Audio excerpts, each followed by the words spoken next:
Tonight on the all-night drive-in picture show. Mr. Brown, there's nothing I can do. I work for Uncle Sam. Fuck Uncle Sam, man. They give the fucking politicians a break. Agnew and them don't pay shit. The working man's gotta pay every goddamn thing. You shouldn't say that about Uncle Sam. Don't point at me, you motherfucker. Get out my house. I'll pay the goddamn money. You bet you will. You pay it. Yeah, I know I will. You pay it, Mr. Brown. If I had the Navy and Marines behind me, I'd be a motherfucker too.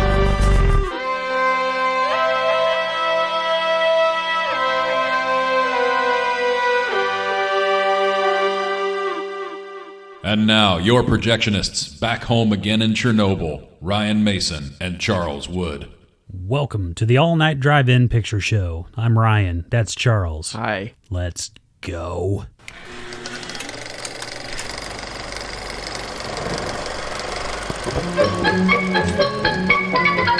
Attention patrons. The movies discussed on this podcast will be spoiled from start to finish. If you wish to experience these cinematic gems visually, please do so before continuing with this episode. We will be right here when you return. Thank you and have a pleasant evening.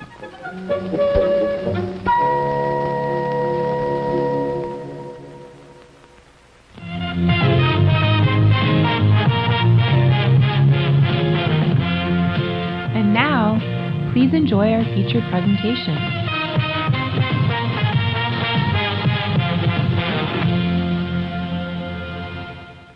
Bare-knuckle brawls, walkouts, and lots of cocaine.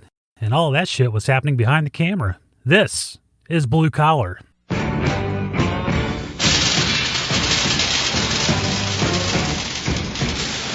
the author of Taxi Driver comes Blue Collar, the story of three men who spend their whole lives working to catch up.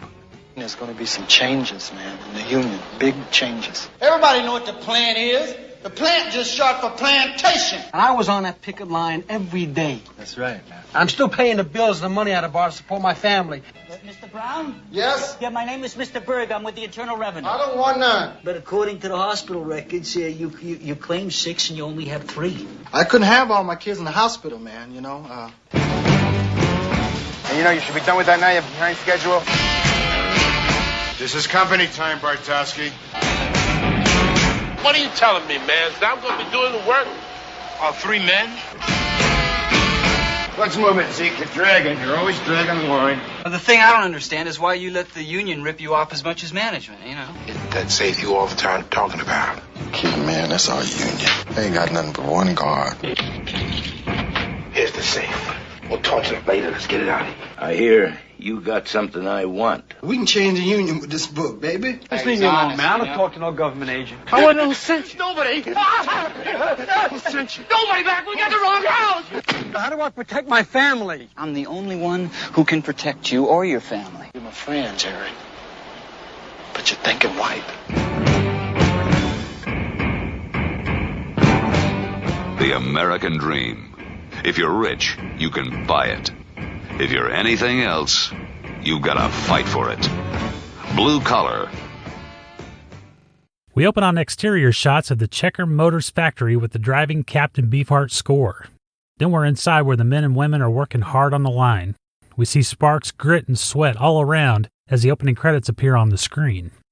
Finally, we see a finished Checker Marathon sedan roll up on the transport truck as the credits end.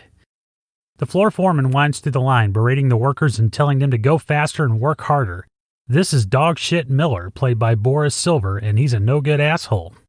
Meanwhile, Zeke, played by Richard Pryor, and Summabitch, played by Milton Selzer, are fitting a windshield and pounding it into the frame. Summabitch says he's sick of glass, and if he never sees glass again, it'll be too soon. Dogshit passes and sarcastically quips that it's nice to see Zeke working. Zeke watches Dogshit go without a word. We should say that Summabitch is called Summabitch because he says that all the time. Like he'll see something, he'll just say, Summabitch, that's crazy. Or Summabitch, what's Jenkins doing? You know? That's great. I have a feeling I'm going to be struggling with that throughout. He doesn't have too many parts in here, but every time I say his name, I crack up. At another station, Smokey, played by Yaphet Kotto, yes, and Jerry, played by Harvey Keitel, yes, are working on another vehicle when a coworker approaches and asks Smokey if he wants in on the lottery pool this week. Smokey agrees and says to put Jerry in too. The coworker leaves when he sees Dogshit coming. Jerry has stopped welding and is putting drops in his eyes when Dogshit marches up and tells him he's on company time. The foreman says a simple hello to Smokey and storms off. Smokey mutters insults at Dogshit after he's gone. All right, Smokey, man, don't even talk to me. You're ugly, you stink, everything about you is ugly. Your mama's ugly, your father's ugly, the whole family's ugly. Garlic breath, ugly, big gut motherfucker. Your breath smell like garlic and you're fat. And he just throws all these second-grade insults at him. The guy playing Dogshit is, man, he's good. Man, there are a couple things he says later on, especially when he speaks to one of the guys. I was just like, damn, you know. I'm just going to say this right here since we're talking about this.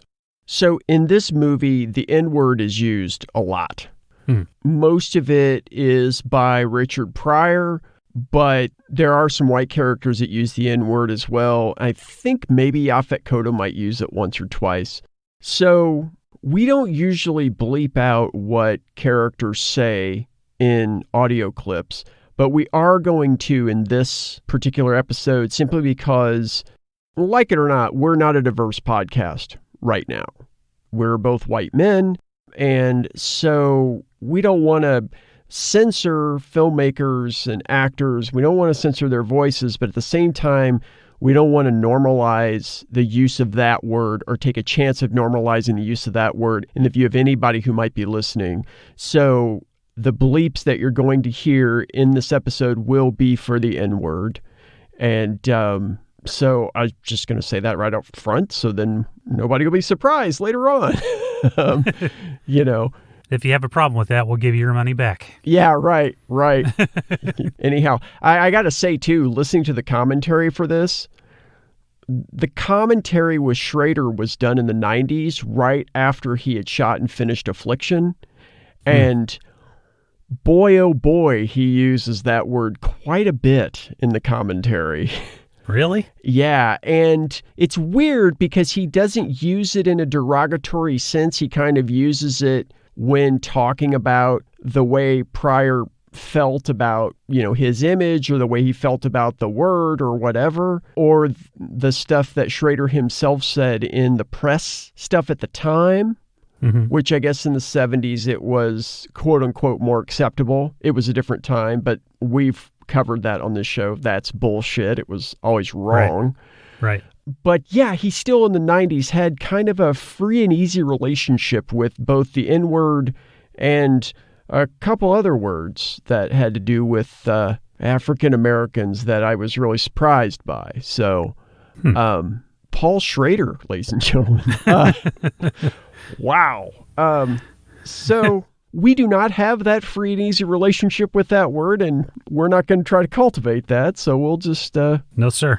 continue with the story. Then we're following the line again. Loud buffing, more sparks.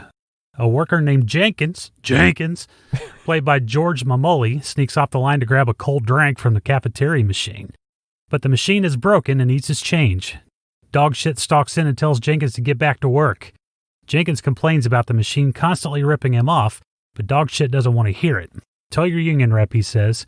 Jenkins says that that's all Dogshit ever does and skulks back to the line. The factory scenes were shot in the real Checker Motors plant in Kalamazoo, Michigan. Checker Motors, they build the old taxi cabs that look like 55 Chevys. Yeah, and they also built the Marathon. And at the time, this particular plant was in the middle of a labor negotiation. So a lot of these workers were out of work, or they thought they were about to be out of work, and the management thought that it would be a good idea to have a movie shooting there to kind of help these people relax a little bit and give them something different. And so quite a few of the workers were real workers that were in there making some extra money. Definitely gave it an air of authenticity. Absolutely. You could tell that they knew what they were doing, and it was a great plant. Visually, I thought it was a really great plant. But later on, when they go out of the plant and they go to Little Joe's Bar right there next to the Ford plant, Little Joe's Bar and the Ford plant are actually in Detroit, which is miles away. But they shot it to make it look like the Checker Motors plant was actually in Detroit. Wow. And then the houses for Jerry and Zeke are both in Vietnamese neighborhoods in L.A.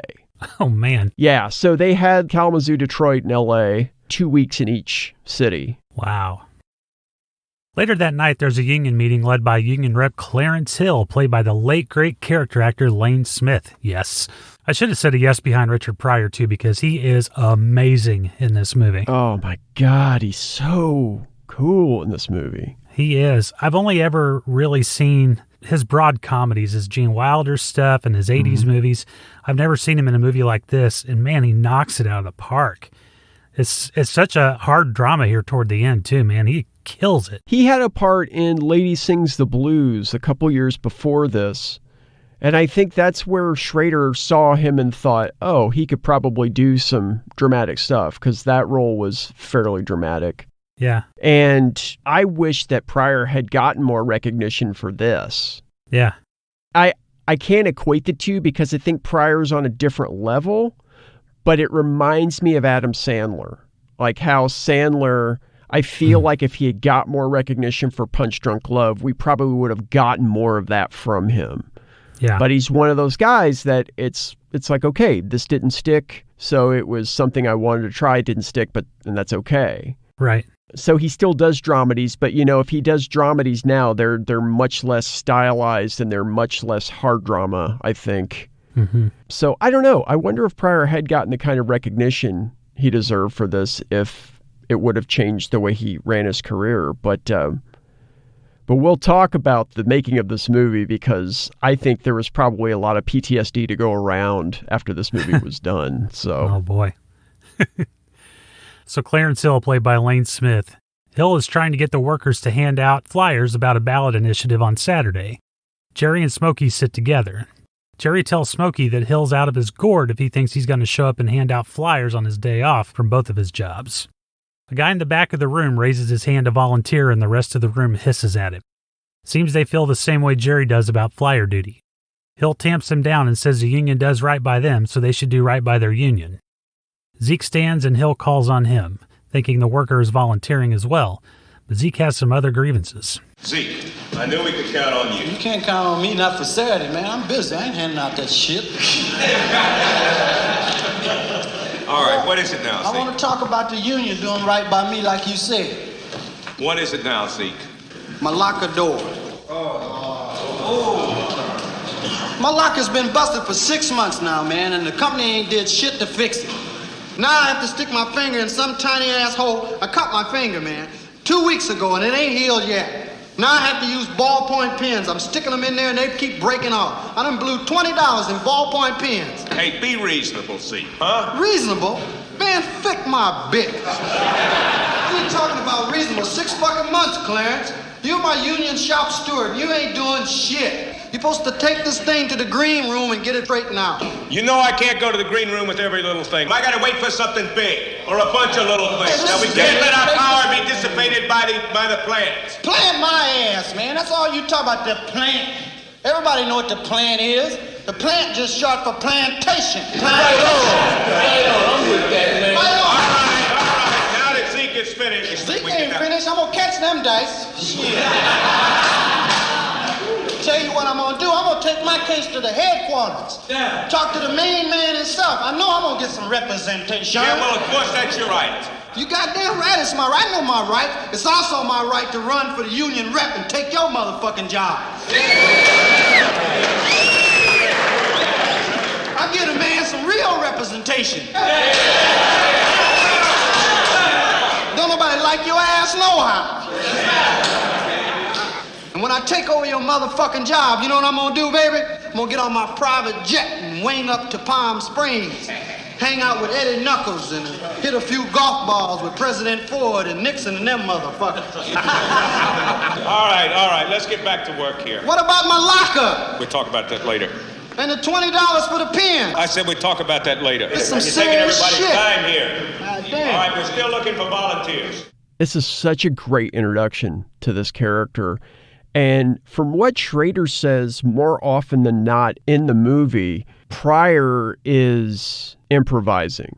He's actually playing around the script. No shit. Yeah. In the commentary, Schrader's being interviewed by, I can't remember the woman's name, but she was, I don't know if she was a journalist or what. They didn't really have any information on her, but she was interviewing him, and there would be scenes where she would say, did you write that line? Did you write that line? Did you write that line? And there were scenes where Schrader would say, that's in the script, and the rest of it's not. And the thing that would be in the script would be like in the scene later on where Zeke meets Eddie Johnson, the head of the union, and he says, how long you been with the union? And Pryor says 7 years. And Schrader said that was in the script, and the rest of this was not.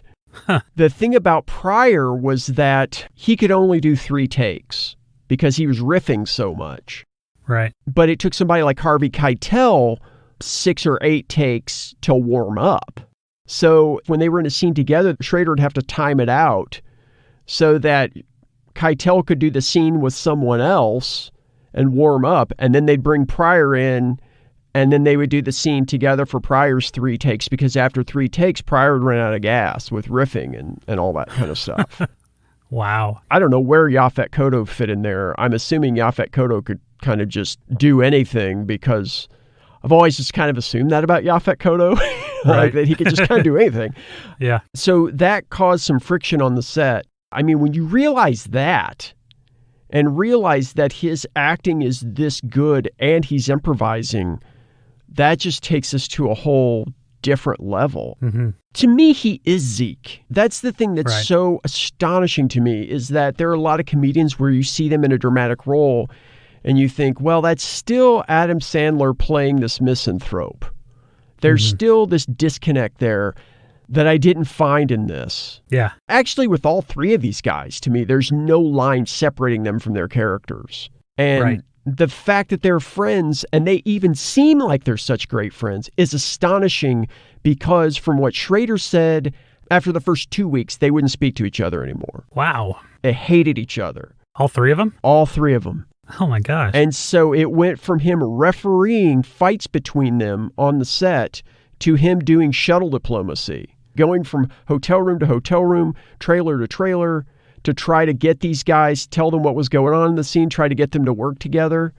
And we can point out the scenes as we go. There are some stories from this that are just astonishing. It's astonishing this movie got finished, much less turned out to be this classic that it is. Yeah. Pryor definitely seemed like he was channeling some past experience in this movie. Yeah, maybe. And from what I understand, he kind of got back on the cocaine train about this time. Yeah. So he was a little messed up. I don't know how he did it. Yeah. I think that you're right. I think he was channeling something. He had tapped into something. But to be able to convey it in such a convincing way takes somebody whose talent's just beyond what we're used to. Right. Wow. Joe Henry and his brother wrote a biography called Furious Cool about Pryor. They only have about 1.5 pages on Blue Collar, but when they talked about it, they said that they thought that this movie, above any other, captured Pryor on film as close to his stand-up movies as you possibly could. Mm-hmm. That his comedy movies just didn't do it. Yeah. Yeah. I'm sorry, there are probably going to be a lot of times I'm going to derail this, and I hope we can keep things on track. That's all right. Once we start talking about Pryor's performance, I honestly can't get over it. I can't get over how amazing it is. And I've seen this movie, of course, for this podcast, I've seen this movie 3 or 4 times in the last few days, but I'd seen this movie probably twice before. But this time, I think maybe because I had to look more deeply at it, his performance struck me in a way that I just can't get over it. I can't forget it. And I wanted to see it over and over again. Like out of the 4 times I watched it, 2 of those times I just watched it because I just wanted to watch it. Yeah. The scene on the porch later in the movie with him and Keitel, good Lord. Unbelievable. At Little Joe's bar, Jerry sits at a table with a coworker named Bobby Joe, played by Ed Begley Jr., yucking it up and talking about Smokey's prison stint. Bobby Joe is wondering what Smokey did to land in the clink. Zeke joins them with 2 handfuls of beers. He tells Bobby Joe to just step right up and give Smokey a kiss and ask him what he did. He'd tell you. Bobby Joe begs off. Zeke calls on Smokey to tell Bobby Joe how he landed in the clink, but man, Smokey ain't got time for that shit. He's in a booth behind these assholes wooing 2 women. He shrugs Zeke off, saying he didn't do nothing. Zeke says that Smokey was the president of Jackson Penitentiary. He wasn't elected, but he was still the president. Sounds familiar. Yeah. Hey-o! Zeke breaks off the conversation to ask a yokel named Hank, played by Harry Northup, to ease up playing hillbilly shit on the jukebox. But Hank says it's his money and he can do what he wants. That's what he likes about the South? Okay. Okay. So apparently Hank hasn't consulted a map to find out where Detroit is, but he also probably thinks the Earth is flat too, so yeah. Yeah, just give him a break. Yeah. I wonder if what he meant by that was in the South we don't have to worry about black folks speaking up about what kind of music they're playing. I wonder if that's where he was going with that. Who knows? Yeah. Zeke goes back to telling Bobby Joe a story about when Smokey first came up from Mississippi. He was messing around with his friend's wife, who Zeke says was an ugly nymphomaniac. Yeesh. Yeah. Okay. Smokey excuses himself from the booth and moves to the table to set things straight. You making it up, man. This is what happened. My friend and I, Leroy, we were in this apartment with this bitch talking about she wanted to be fucked by 2 dudes. You understand me? And she said everything was cool. Husband's out of town. Tell about your part when he knocked on the door. Who's that? Now wait, what happened was we're in there smoking, and we had this motherfucker coming up the steps. So Leroy says to me, we got to get the fuck out of here. So I said, Leroy, you're right. We must leave. So Leroy said, on the signal, I'm going to open the door. So he opened the door, and I ran up and I hit this motherfucker. Poof! Did you fire him? Hello! Left lane. Got down. In the balls. Dead in the mouth. Straight razor. Got down to cut. I said, I'm going to cut you, mother. And I looked down with the motherfucking police. Knocking on the door, looking for somebody next door. Man, shit. Cold motherfucker shot. Why don't you just explain the situation to them? Hey, come on, get up, Bambi. Why don't you explain the situation?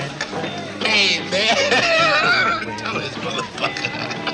I know you hit a roller on 12th Street. You don't be talking about explaining. You be getting down. Shit. 3 years for hitting a cop? No. That was the second time. See, the first time, this motherfucker killed somebody.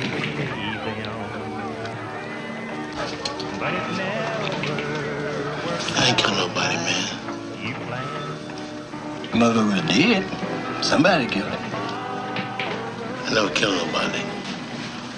Okay, right. I'm leaving. We've talked a little about Yaphet Kotto, but I mean, Yaphet Kotto. He's awesome. Is this the first movie we've covered with him? It is. Yeah. Oh, we're going to get to so many more, kids. I mean, Larry Cohen's Bone, we've got to cover that movie. That movie is a classic Kotto performance. If you don't know Yaphet Kotto, he is one of the engine room guys in Alien. It's like him and Harry Dean Stanton. Yeah. He's a fantastic actor, played very volatile characters. I read that in this movie, he actually based his performance on this Italian guy that he knew growing up. Yeah. And once you know that, it makes sense because he kind of comes on very like a light touch, but then he can turn on a dime and get real dark and get real private. And there are times where he stares at Pryor in this scene and I think, oh, shit, he's going to hit Pryor over the head or something for something he said, or he's going to pop Ed Begley in the mush for looking like Ed Begley does in this movie. To me, he looks like a pot of water that's got the little bubbles forming on the bottom before it boils. You know, it's almost there. It's in his eyes. Yeah, it exactly. Is, yeah. Exactly. Yeah. He's spectacular in this movie. He's amazing. The other thing about this scene that's really fascinating, and this is where race first comes up in this movie in a way, it's planting a seed for what comes up later on. Bobby Joe asked Smokey why he didn't just explain to the officer who was in the wrong domicile, mind you, looking for somebody else, that Smokey tackled, Bobby Joe asked, well, why didn't you just explain the situation to him? And Zeke and Smokey laugh at Bobby Joe, and I think Zeke might be the one who says, explain to this guy what's going on. It's like when you're white and you tackle an officer and hit him in the nuts, and get ready to cut him with a razor, you might go to jail, but you won't necessarily go to prison. Right. Depending on probably your economic status, that probably plays into it. Sure. If you're black and you do this, you go to prison. Mm-hmm. And that's unfortunately still true. Oh, yeah. The most unfortunate thing about this movie is that you could have made it yesterday and you can make it tomorrow and you wouldn't have to change a fucking word. Yeah. That's the worst part of this movie, and it's also the best part of this movie. From an artistic standpoint, it's amazing to create a movie like this that really is timeless. But from a social standpoint, it really sucks that this movie still feels timely. As a society, we should be dedicated to making movies like this obsolete. That's the goal, to make this a period piece that people look at and go, why the fuck were they living like that? Yeah. We should work towards that every day. Spoiler alert, right now, neither political party is doing that. So good luck in November. But anyway, I digress. So I like that racial component is planted in a way where we get this side character asking a question of the two main black characters here. And watching Harvey Keitel's face in this scene is interesting too, because he's kind of trying to balance how he should respond in this situation, and he kind of says something and he reaches his hand out for Richard Pryor to slap him 5. But instead of doing that, Richard Pryor just points at his palm, which I thought was fascinating because it's kind of like, I see where you're coming from. I know you're my friend. And yet it ain't like that. It ain't like we can actually go skin to skin. And I think part of that was because Pryor just didn't like Keitel and vice versa by this point. Mm-hmm. But part of it, too, I think is built in. I think Pryor had stuff going through his head. Well, Zeke accuses Jerry of thinking white later in the movie, too. So exactly. That's exactly it. So I think up a couple times. This is where that seed is planted. Yeah. I think. It's planted here, and then it comes up on the porch later on. The porch is like what Schrader called the set piece conversation of the entire movie is the porch later on. He ain't wrong.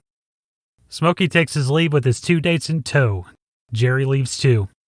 Next day, we're back on the line with various shots of men and women working, including Jerry and Smokey. Then the shift ends and we see Zeke cutting his finger as he opens his busted locker. And finally, we see a line of hard-working men and women clocking out for the day. A group of workers head over to Little Joe's bar. Zeke is among them yelling, "Party!" over and over. But there's an outlier in the parking lot that is cautiously watching the workers and how they group together. This is John Burroughs, played by Cliff DeYoung, and he follows the crowd inside. Just as Zeke, Smokey, and Jerry sit down at a table, the waitress comes up with some beers. Burroughs approaches and says he's buying and asks if he can sit down and talk to them about their union. He claims that he's a grad student working on a thesis about unions. He asks questions about their rep and the union president. Are the union leaders still in touch with the workers on the line? Do they know their concerns? That kind of thing. Zeke and Jerry give Burroughs a hard time, but they do answer some of his questions. Smokey is suspicious of this college instructor, though. A scumbag. I beg your pardon? This phony hunky ain't no motherfucking college nothing. What? This phony hunky ain't no college instructor. He never was, he never will be, but what he is. Yeah, I'm talking to you. I'm telling you that you the motherfucking FBI. Now call me a liar, Jim. Shut up, bitch. You shitting? Man, I seen you face around, clown. I'm just an instructor, man. I just wanted to ask you about the union. I mean, you're not ashamed of your union, are you? Ashamed? Hey, listen, asshole. We went out 3 years ago for 73, count 'em, fucking days. And I was on that picket line every day. That's right. I'm still paying the bills and the money out of bar to support my family. And you know what, asshole? We got our raise. I'm proud of my union. No, I mean, the thing I don't understand is why you let the union rip you off as much as management, It's like you want to get fucked over or something. Get your ass out of here. Come on, get out of here. You don't know shit. What the fuck do you know about the union? When I was working the line, you were trying to decide which suit to wear to your fucking sorority dance, man. It's all right with me, man. It ain't my kids who have to go without you. Say, motherfucker, you can't say anything, huh? Hey, You're fucking settle right. down, fellas. Come on, count. Somebody else me 260. He ordered them. I've been asked to leave. You can stay. Pay for the beers. Just don't talk about my union. Pay for it. Keep the change, baby. I'm gonna play pinball. I'm gonna get down myself. The three workers get up and leave Burroughs alone at the table. I really like the fact that the camera lingers here a little bit after they get up and leave Burroughs. Yeah. And the guys get up and they go over to play pinball. Yeah. And it's interesting because there are quite a few references to pop culture in this movie, to the idea of distracting yourself from this life that you're having to live professionally. Yeah. And I feel like we're all kind of these guys right now. A lot of us are. We're trying to distract ourselves from the fact that the people we have in charge are not doing their fucking jobs. And these guys are going to find out that the people that are above them, they're supposed to have their best interests at heart. They're supposed to be the leaders. They're supposed to be the people who are fighting for them or working for them are not doing that at all. Right. And these guys just want some distraction. They just want to go and play some pinball rather than have to answer these uncomfortable questions about their union, because somewhere in their heart of hearts, they know that this conversation is going to get to a point where they're going to have to reconcile with the fact that their union is not doing them any fucking good. Right. And Burroughs, this Weasley bastard, who we'll find out is, not a college instructor, right? Right. He gets made very quickly. Smokey's the guy to make him, and I think it's interesting because Smokey is so smart in a lot of these situations, that's why Smokey doesn't make it. Yeah. It's interesting to watch different characters wake up to the reality of the situation as the movie progresses, as the plot progresses. I mean, Harvey Keitel is the slowest of the three to kind of wake up to what's going on. And I think that there's some sort of racial commentary in there that I don't think Schrader really intended. Listening to him talk about this movie, he kind of just doesn't like this movie. He thinks the writing wasn't as good as it was later on. He thinks the movie itself wasn't that good. And what do? Hey, look, it's his movie. He can say whatever he wants about it, obviously. But I mean, I just think this movie is a stone cold classic. Doesn't Schrader have a reputation for being his own worst enemy, though? Yeah. Have you seen The Canyons? No. With Lindsay Lohan? Oh, yeah. Yeah, that's right. There was an opportunity on the table, from what I understand, for Steven Soderbergh to recut that film to try to make something out of it, and Schrader refused. And, from an artistic standpoint, I can understand that. If you're, a filmmaker, you don't want somebody coming in tinkering with your movie. At the same time, I think somebody should have sat down with him and watched the cut of The Canyons that he had and said, dude, look. Are you sure about that? Yeah. So Schrader can be his own worst enemy, but you know what? The guy also makes some incredible films. Yeah. So it's, I don't know. He thinks this is amateurish. He thinks that hardcore is amateurish, and he thinks American Gigolo is where he first really got it right. Huh. Those first three films that he directed, I feel like American Gigolo is probably the most dated of the three. And in my opinion, I think Blue Collar is the most accomplished of the three. Yeah. I think hardcore is somewhere in between. What do I know? This is a scene too where behind the scenes, this scene was kind of a bear, because they did the whole thing that we were talking about earlier with Keitel and Pryor. They let Keitel get warmed up. Then Pryor came in, they have that two-shot with those two sitting right beside each other. Yeah. Pryor comes in. Keitel's playing the scene according to the script, and Pryor is playing around the script like he usually does. So they do a take. This is according to Schrader. Mm-hmm. Second take, Keitel decides he's going to improv some too. And so Pryor gets excited by the idea of him improving too. And so Pryor takes flight and they just start riffing, both of them. Mm-hmm. Schrader says this stuff's brilliant. Pryor stuff is really funny. And he's like, it's gold.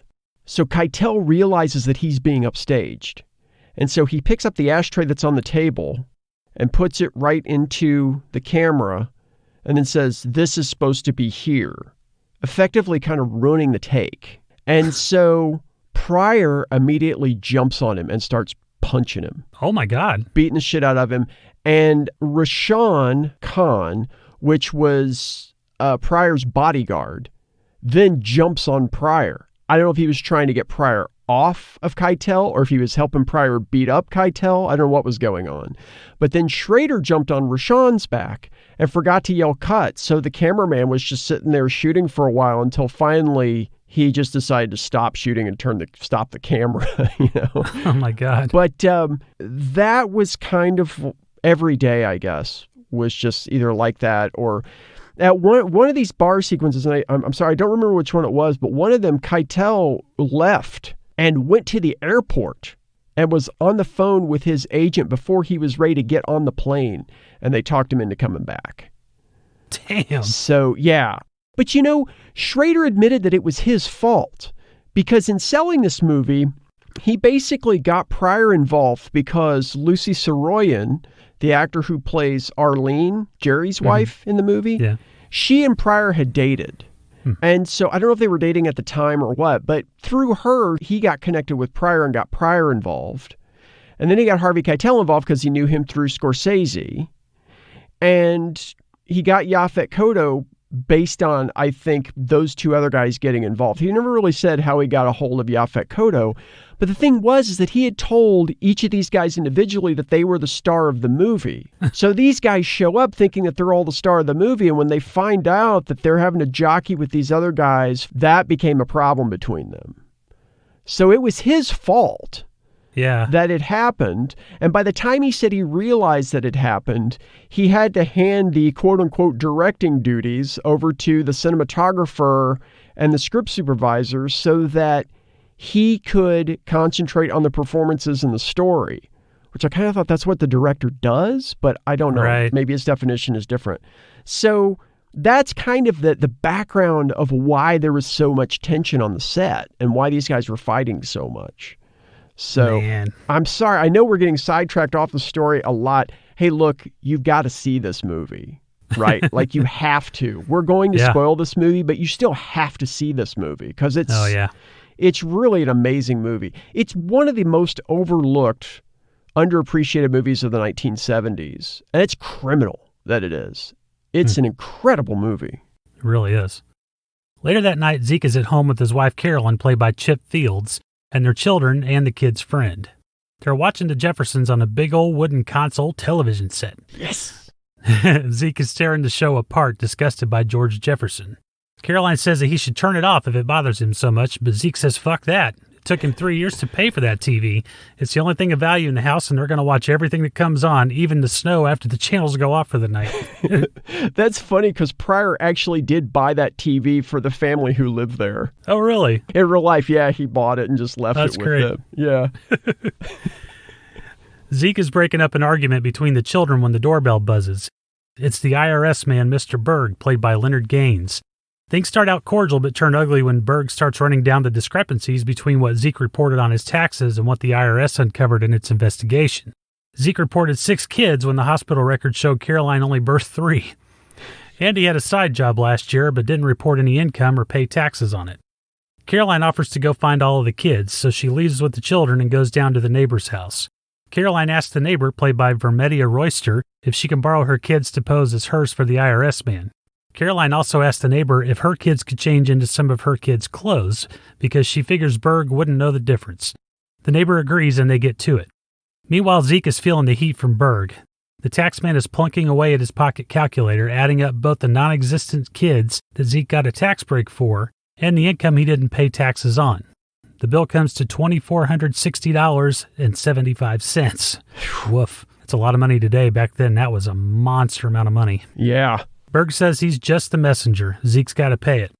Caroline comes back in with 5 kids. Zeke tries to tell him their names, but Berg goes down the line asking the children their names. None of them answer. Zeke begs for mercy. After he pays all of the bills with what he makes, he barely has $30 left over every month. Where's he going to get that kind of money? Berg says there's nothing he can do. He works for Uncle Sam. Zeke says, fuck Uncle Sam. Guys like Agnew and other politicians don't pay shit. It's left up to the little guy to pay for everything. Zeke kicks Berg out of the house. I like how it starts out with Zeke saying, I always want to help Uncle Sam out. And by the end, he's like, fuck Uncle Sam. Yeah. I love that. Yeah. The scene's kind of interesting on a couple different levels. Of course, you have the pop culture level with the Jeffersons, and there being this view of a black family on television that Zeke is completely deconstructing and talking about how it kind of gives into some stereotypes. Then you have the taxman show up, and the taxman is Mr. Berg, and he's Jewish, and so there's that whole layer of it.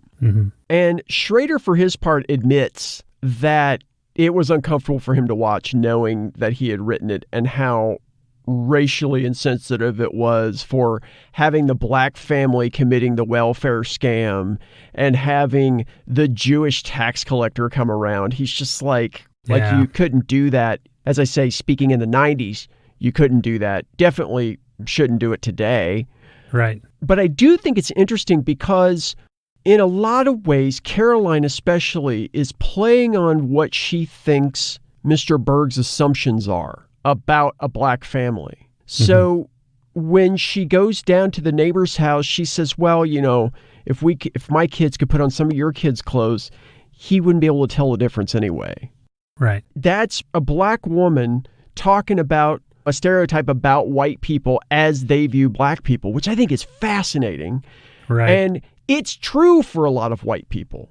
Yeah. And most of the time, it's a racist thing. Right. Right. But I like how she's playing with his assumptions about the kids. And I think that there's a clue for Caroline when Mr. Berg goes down the line and it's like, there's Stevie Wonder Brown, there's O.J. Brown, there's Gail Sayers Brown. All these kids are named after figures in black history or black stars, but he doesn't know who Stevie Wonder is. And they say, oh, he's a singer. And I think they don't make a meal out of it, but it seems like that's when Caroline gets the idea, oh, this guy, we could really, we could just smooth this over. Of course, they don't, because it's not going to be smoothed over no matter what. I mean, they're going to make this person pay taxes because, like Zeke says, the politicians in Agnew, and I'd even lump richer people in there, they don't pay taxes. Right. You and I pay taxes. Zeke pays taxes, We pay money that we don't have so that they don't have to pay money that they absolutely have. But I do think even as racially insensitive as probably Schrader and his brother were in writing this scene, there are things in it that inevitably come out that I think are fascinating. Yeah. Schrader does that a lot. I don't know where he gets this stuff from sometimes, because it seems like if people ask him about a comment that he's making, he denies it. And I don't know if he's just a contrary person or what, but it seems he unwittingly taps into something that could be noble, but he doesn't get there with a noble reason. He's like the Vic Mackey of screenwriters, he does the wrong thing and ends up with the right reason, so right. I don't know. But the DNA of the scene is offensive, but I think that there's a byproduct of it that's interesting and worthwhile to consider. At a gas station, Jerry is pumping gas into a car. The driver gets out and it's that snake Burroughs, and he's hounding Jerry with more questions about the union. Had a good time the other night. Oh, and there was something I was going to ask you. I don't know nothing. I was going to come by your house and see you, but I figured Hey, maybe listen, man. Nobody comes near my house. Nobody I don't invite. $3.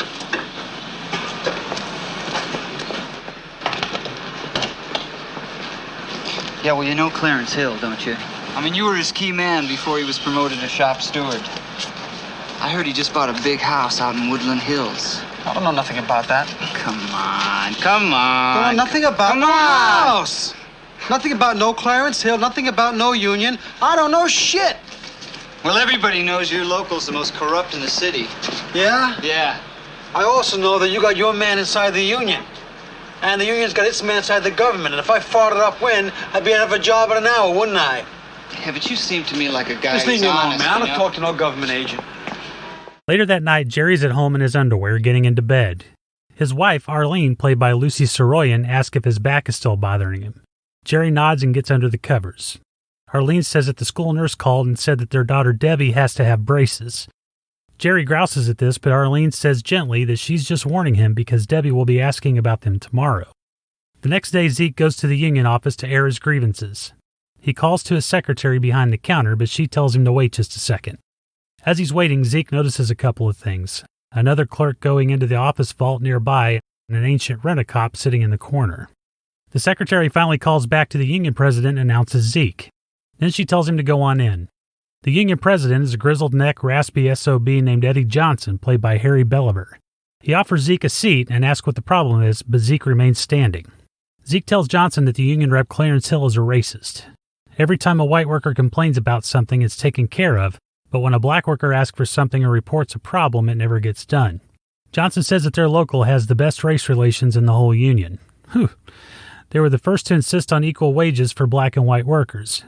Zeke says he's got nothing against the union. It's been fair to workers concerning wages, but this is beyond wages. The cost of living is going up and he doesn't make enough anymore. Johnson asks Zeke what the issue is, and Zeke tells him about his locker. Johnson calls out to the secretary to get Clarence Hill on the phone. The secretary tries to get Hill, but he's not available.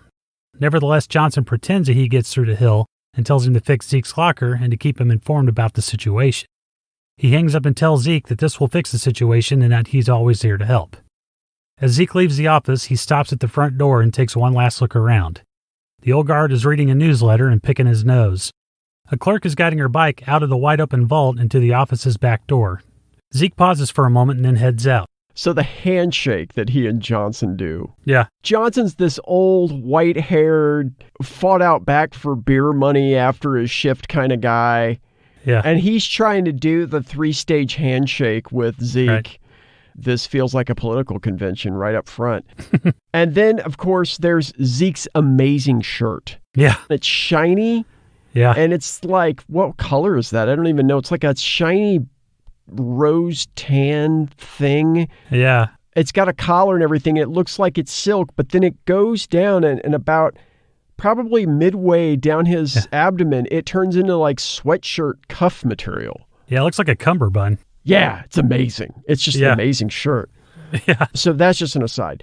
Eddie talked to a dial tone, pretending to talk to Clarence Hill, the union rep. Tells you just about everything you need to know about the union in this movie. The racial disparity that Zeke's talking about absolutely exists.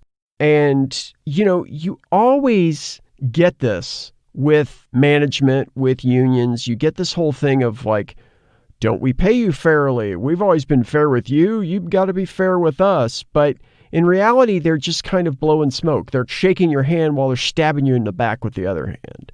And that's not a comment on unions, right? Because I think fundamentally unions are a good thing, because if companies created great environments to work in, workers would need unions. Right. But companies don't, so workers do need unions. The problem is that when unions like this become compromised and they side with management and they work with the mob and they do all this shit that hurts workers, you get stuff basically like Eddie Johnson talking to a dial tone, pretending that he's solving a problem that he's never going to solve because he didn't give a fuck about it. Right. Along those same lines, this kind of plants the seed of another line of racial tension in the movie, in that Yaphet Kotto later is going to talk about how the company and the union, they seed hatred between black and white, young and old, rich and poor. They seed those problems, try to keep everybody on their heels so that nobody turns around and looks at the union or the company and says, wait a minute, you're the people who are fucking us. Yeah. And we see the start of that here. And I think Johnson realizes in this conversation with Zeke that there's something there that he's going to be able to exploit later on. I don't think he necessarily realizes it at the time. That's probably not the right word, but it feels like Johnson probably files that away. Yeah. And then as the plot unfolds, then Johnson feels like, okay, I can use this. I know what I can use, because Zeke is ambitious and he also is very aware of racial disparities that do exist in the system, but they're built into the system as a design. It's not some sort of unconscious bias or some unconscious thing. It's built in there by design to screw these black workers and to make sure that they and the white workers work against each other. In the middle of the night, Jerry lies awake. He snaps his fingers and gets up. He tells Arlene that he forgot to lock one of the pumps at the gas station. He needs to go now to avoid having to pay for any gas that's stolen overnight. She asks him to go to Mass with her in the morning, and he begrudgingly agrees. Meanwhile, Zeke is up getting dressed when Caroline wakes up and asks him what the hell he's doing. He says he's going to help one of his friends move in the middle of the night. She asks why he's putting on his new pants, and he claims he's not. She clearly doesn't believe him, and she says that he doesn't have to come home. Okay, then. I love her reaction. Nothing gets past Caroline in this movie, right? She knows he's not going to help his friend move at 2 a.m. Like, come on. Yeah. You know? Right. Out by the highway, Jerry pulls up behind Zeke's car as Zeke is changing into another crazy 70s striped shirt. Jerry asks how he got away from the house, and Zeke says Caroline knows who's boss. Right. Yeah. Sure does. I love how he says, Jerry asks if he handcuffed her to the bedpost, and he's like, who can afford handcuffs? I use clothesline. What? Which I think was a prior line. Like, I don't think Probably. Schrader would write that, you know? Yeah.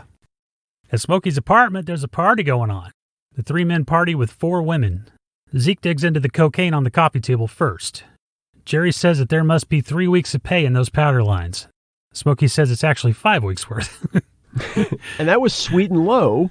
Is that what it was? That's what they used as the table stuff. But Schrader found out later that they were coking it up on the set.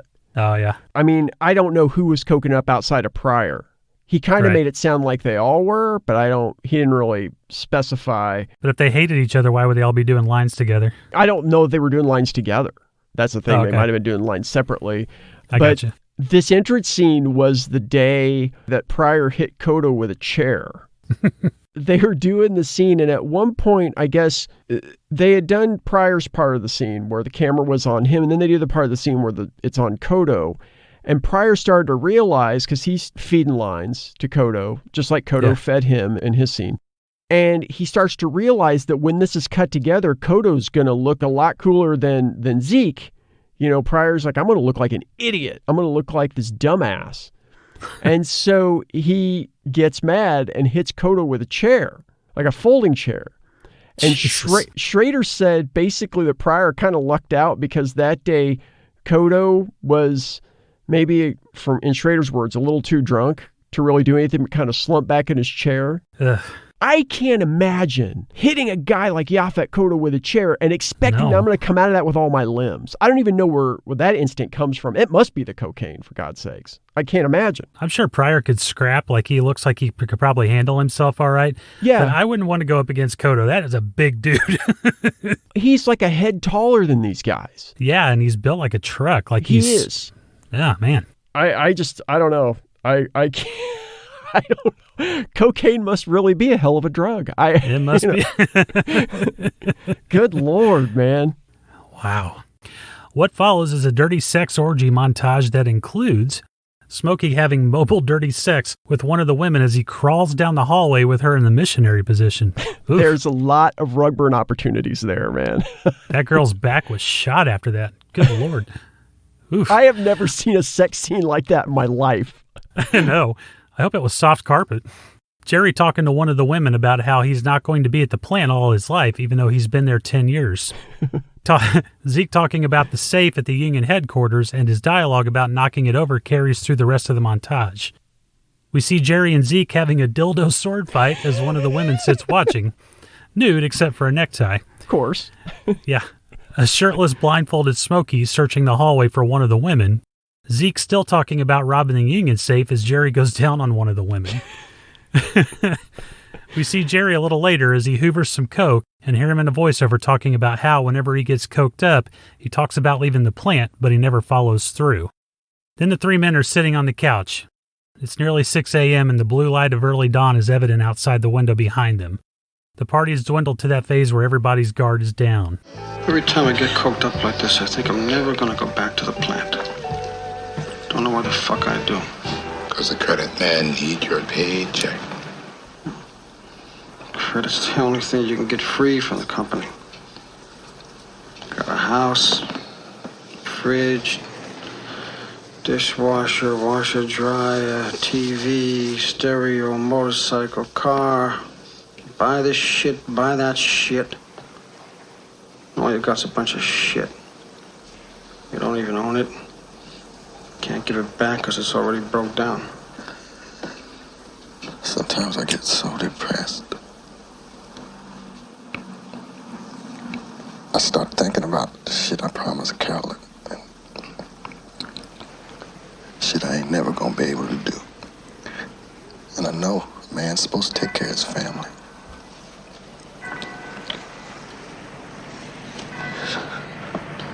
Jesus. I never was good with money, man. I just fucking always broke, you know. I fucking can't get the knack of that shit. God knows I tried, man. I think maybe if Smokey wasn't around, we wouldn't have no motherfucking fun. I swore I wouldn't work during my vacation this year. How am I gonna get $3,000? I can't fuck with them Dago long sharks, man, because they fuck with your family. Then hit that safe you all the time talking about. You're kidding, man. That's our union. You said it was a knockover. It's a coke talking. Well, is it a knockover or not? It's a knockover, man. Pussy for that matter. But they ain't got nothing but one guard. White dude picks his nose all day. He ain't even a real roller. Then hit it. You've done worse, man. This shit is our union. That'd really be a killer, wouldn't it? They ain't done shit for us, man. Be like, we was taking what belonged to us anyway, huh? How many night guards they got? I don't know. What do you think, huh? Nah, I couldn't. Somebody ought to show them a lesson. They treat us worse than the company does. Nah, there ain't no way to do it. I'd sure like to see the look on their faces. So as this movie plays out, Pryor especially is painting himself as a real family man. And, you know, is your family more important than mine? Is your wife more important than mine and everything? But then, you know, he and the other family man are both doing coke and cheating on their families by having sex with these women. Having what with these women? I'm sorry? Dirty sex, pardon me. Dirty sex. Thank you. It's a very hypocritical moment for both of these characters, for sure. All three of them. Well, yeah, I guess I'm sorry, not all three of them, but yeah, the two. Right. Kodo can have all the dirty sex he wants, but the other two. It's true. When you have an amazing living room suit like he has, you should have all the dirty sex you want. So it looks like bright blood red velvet. And there's some orange in there too, yeah. A little bit of orange, yeah. And it's got like white trim on it. Yeah. Yeah, he's got a bar over in the corner, little wet bar there. Yeah, it's like the Starsky and Hutch Torino of couches, basically. Yeah, it's amazing. Absolutely amazing. Yeah, it is interesting. You're right. I mean, when Jerry gets up in the middle of the night and says, "Oh, I left one of the pumps unlocked," I believed him.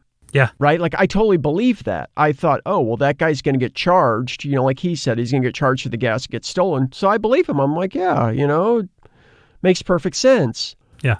Then when we see Zeke getting ready to help his friend move at 2 a.m., I thought, something's up, but they're not getting to the point where I think they're going yet. So what the hell's going on?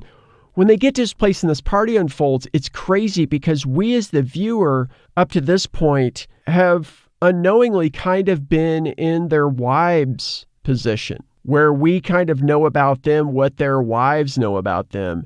And then all of a sudden we know something that their wives don't necessarily know. Yeah. And then we get to a point at the end of the party where their guard's down and we start to know things about them that even they don't know at most times. That only kind of comes out when they let it come out. Right. You know, I mean, as Pryor's talking there on the couch with the shot of the three of them, Keitel even finds a pair of women's panties under his leg or something and looks at him and kind of sighs and just throws them on the floor. Yeah. You know, so he's even disgusted with himself. We're at that point where everybody's already looking around and coming down and thinking, oh, shit. Right. The reason that this scene with them at the end is shot pretty much all in a shot of those three together is because Schrader couldn't shoot coverage on them, because he was afraid that if he yelled cut, he was going to lose one of them. This shot was the very last shot of the entire shoot. Oh, wow. And so these three are sitting there and they do the scene through once, and it's like 5+ minutes long. And so Schrader's like, he knows he can't use that. There's no way. Yeah. So he says, okay, we're still rolling. Let's just do it again and pick up the pace a bit. They go through it one more time. They pick up the pace. 3 minutes. Schrader says, okay, cut. That's it. Pryor gets up, walks out, gets into his car, and rides away, and that's it. That's the end of the shoot. Damn. Schrader kind of grouses at the idea of not being able to get coverage on a lot of these shots. I think the fact that you just kind of sit there with them is really great, because they're three are such great actors, and it just creates this dynamic. And Schrader does admit in another shot in the film that you get to look wherever you want. It's kind of like a theatrical experience, like a live theater experience, where you get to see whatever you want to see and concentrate on whatever person you want to concentrate on, which is great. I love this shot simply because outside behind them, that billboard is the grill of a car just kind of barreling towards them. Right. And, you know, the thing about it is that some people would probably consider that ham-fisted symbolism. I think it's integrated just perfectly enough that it makes sense without really necessarily announcing itself. Right. I like at this point how we're still getting a check-in with how resistant or on board each one of these guys is with the idea of robbing the Union vault. Mm-hmm. Smokey's there. Zeke is on the fence. Jerry's still a no-go. Yeah. And part of it is because Jerry doesn't know the score. Right. Granted, these guys aren't going to get what they think they're going to get, but Jerry doesn't realize yet that they're going to have to rob the Union if they're going to get anything out of the Union, because he still gets shit taken care of by the Union because he's white. Right. So he doesn't know how corrupt that Union is, and he's not going to know it until later on when the movie kind of becomes his movie. Right. This scene is so amazing. I mean, it's just so amazing. Pryor's delivery of his speech about money and everything is so perfect. It's just excellent. I can't get over these guys, man. I really identified with Pryor's character Zeke at this point too, because he's talking about the depression that he has thinking about the job, how much he hates the job. Yes. How sometimes it's hard to make ends meet. And I truly identify with that because I work in a job in an industry that I don't like either. I really can't stand it. And with the sign in the background with the car, it makes me realize that his job is something that he can't escape, no matter, on his days off or while he's working, because he's always reminded of his job everywhere he looks. Yes. I'm in the same boat. I work in an industry that advertises at nearly every commercial break, depending on what you're watching, especially sports. Right. And I see reminders of my job everywhere I go because they advertise so heavily. They've got trucks that are always out running around. And even on your days off, you can't get away from it. And I totally identify with what he's saying here to the point where I felt it. I felt it deep, Right. Yeah. Right. It was a tough speech to listen to because it echoed a lot with what I deal with regularly. I thought of you when I saw this scene. I also thought of your dad and other members of our family who grew up in the factories, in unions, in jobs that they got away from, but they kind of couldn't get away from, you know? And, I think it's interesting if you look at the shots of these guys' houses when they're at home inside. The curtains and the shades are always closed. Yeah. The practical reason for that was that all the night shots in this movie had to be shot during the day. And so Schrader's always upset about that, that they had to do that because they didn't have enough money. But again, I think this guy ends up tapping into something without realizing it that's really profound. And that's that when these guys are home, they're almost closed in to these houses in these lives where they have to provide for people. They have people depending on them. They have things that they've bought that they have to pay for that they haven't paid for yet because it's on credit. and they're kind of locked in. They're almost like jail cells. That's not the fault of their kids. It's not the fault of their wives. And these guys don't blame their wives and their kids for what they're doing. It's just the reality of the situation that they're in. Right. And I really like that. There is that kind of symbolism. And in this scene, when the blinds are open and the blue dawn's outside the window, what do we see? We see evidence of the very industry that they're trying to escape all the time. A giant billboard of their life. Yeah, coming right at them. Right. And now, intermission. Refreshment time. Here's what some people are saying about the Projection Booth podcast. This podcast takes no shortcut in producing outstanding content. How they haven't become more widely recognized is beyond me. I love this show. Smart commentary, in-depth interviews, and great production. It's obvious how serious these guys take their podcast and bring that next level of professionalism that anyone would be hard-pressed to match. There are few things better in life than listening to people who are both passionate and knowledgeable about their subject matter. The Projection Booth, with their wide and wild range of film discussions, is one of those things. Simple as that. The Projection Booth is the highest quality film podcast around. I love the focus on cult films, witty, informative banter, and amazing interviews. The Projection Booth is the best podcast out there if you're a serious film lover. The Projection Booth podcast, with new episodes available every week at projectionboothpodcast.com. 2 minutes until showtime.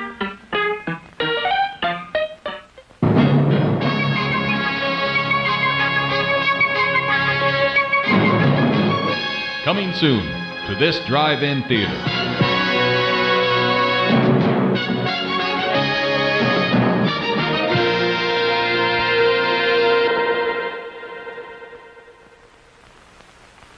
I am an American, and I killed Americans. I am a human being, and I killed human beings. And I did it in my society.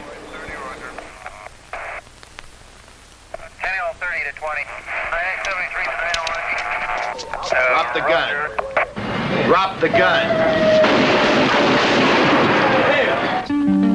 America the Beautiful has become America the Violent. This is the country that produces an attempted murder every 3 minutes, a murder victim every 20 minutes, 27,000 murders a year, and the number is growing. No one is safe. But when I saw him there that night, he seemed like a saint. Every morning when I get up to say, I wish that son of a gun were alive. For the first time, ever, anywhere, you can see the true face of the evil that is destroying our country. You will meet the new breed of killer. This broad I killed. This broad I've never seen before. They're veterans, honor students, advocates of law and order. They will cry. Mama, I killed Dean. They will laugh. They will tell you why they have to kill. To shock her with a cold metal, and a week later I murdered my mother. I said, no, it's gotta stop. It's gotta stop.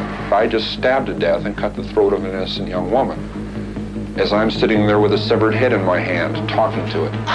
Every scream, every cry for help, every image of madness is real. No matter how paralyzing the shock. You're the mother. Know the truth and survive the killing of America. It's okay. Nobody's getting hurt. Just come on in. Well, hey, come on in. You better come on in. Come in, please. Come on in. It's too late now. Grab your seat over there. And now, on with the show. Then we go back to the plant. It's Monday and the line keeps moving. In the locker room during lunch, Zeke says he and Smokey are going to discuss the heist some more tonight at Little Joe's. Does Jerry want in? Jerry's still a no-go. Then some a bitch announces Dogshit Miller, who comes in and tells the guys to get back to work. As they head back to the line, Jerry tries to get a piggyback ride from Smokey, but Smokey laughs and rolls him off. It's a great acting job from Yaphet Kotto because he didn't like Harvey Keitel by then. Yeah. You son of a bitch. It's interesting here seeing Bobby Joe, Ed Begley Jr.'s character, sitting there reading Catch-22. Yeah. I thought that was kind of fascinating because movies like this sometimes, especially when they're trying to be message movies, they kind of turn these workers into these two-dimensional lunkheads. And so we see these guys are different. These guys have interests. They have things that they're thinking about, things that they're concerned about, and they're real people, which I think is great. I also think that the idea of the Catch-22 is really interesting when you look at the plot of this movie as it progresses. Right. Because the company and the union are constantly putting the workers in a Catch-22 and giving them this choice that's really untenable. And the whole idea, for people who don't know, I think most people know, but the idea of the Catch-22 comes from the Joseph Heller novel, where the idea is that if you're insane, you can't fly, if you're crazy enough that you can't fly missions, but if you don't want to fly missions, then you're sane because you don't want to be in war. So if you're sane, you can fly. It's this vicious circle. And the company and the union constantly present these guys with these situations that just kind of box them in. You know how it is. Oh, yeah. We've come up in jobs where people are constantly saying either eat a shit sandwich or eat shit pudding, right? It's never a real sandwich or a real pudding. Yeah. And they say, if you like the shit sandwich, then you must love the shit pudding. That's the Catch-22, is that there's this whole circle. And that's the situation these guys are in. Situation I'm in on an almost daily basis.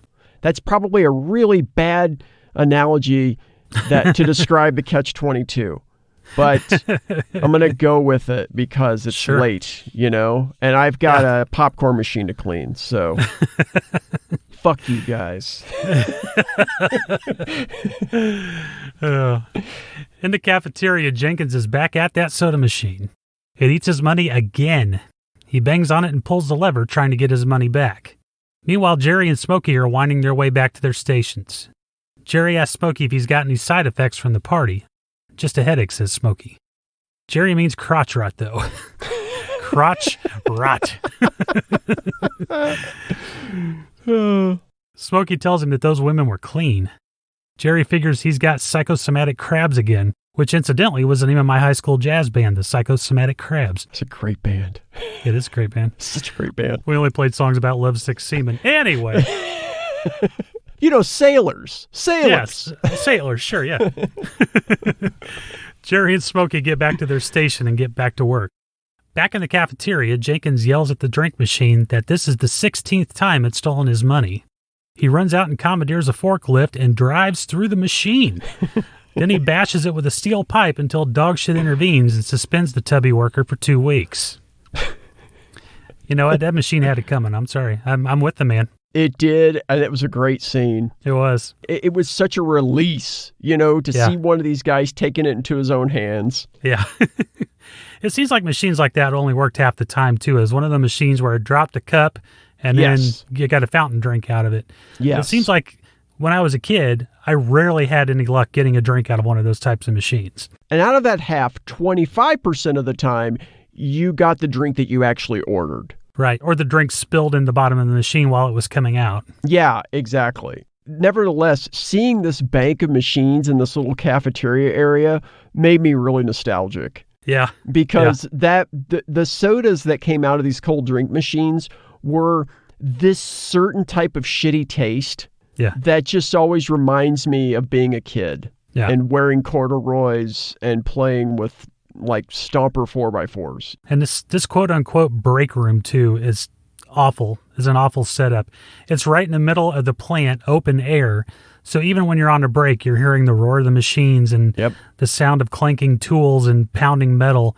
It's like you can't get a moment's peace even on your break. It's terrible. It's like metal picnic tables, just a couple lines of those. So you have this noise rattling through these picnic tables as you're sitting there. Yeah. The funny thing about this scene, though, is that they just got back from lunch, and Bobby Joe, Ed Begley Jr.'s character, was back there eating lunch, reading Catch-22. And then they get to the break room. He's out here again on break. I'm like, why isn't this dude getting suspended for, if we're going to be hard asses here, dog shit, like, what about this guy? Right. Later that night, Jerry is eating dinner with Arlene and their son, Bob. Bob. This is my son, Bob. Nothing against Bob's. My dad's a Bob, but still, it's just a funny name. It always has been. Well, for a little kid, Bob's funny. You would expect Bobby, but they call this kid Bob. Bob. Love it. I love the name Bob. I do too. Bob finishes his hamburger helper and says he's still hungry. He asks for some of Jerry's food, but dear old dad tells him the box has 4 servings. If the kid's mad about it, he should write the company. You're goddamn right. That's right. That's right, kid. Write the company.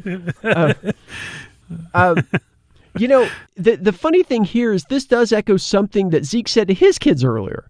When they broke the toy before the IRS guy came over, they were arguing and they broke this toy, and he looked at the kids and he said, if you got to take care of stuff because, if you want more stuff, you got to get a damn job and pay for it. Right. And it's funny how the households in the movie are kind of capitalized. The capitalist system extends from the workplace into the homes. And again, I don't think Schrader intended that. I just think he thought, this is probably how fathers who were short on money would talk to their kids, and that's it.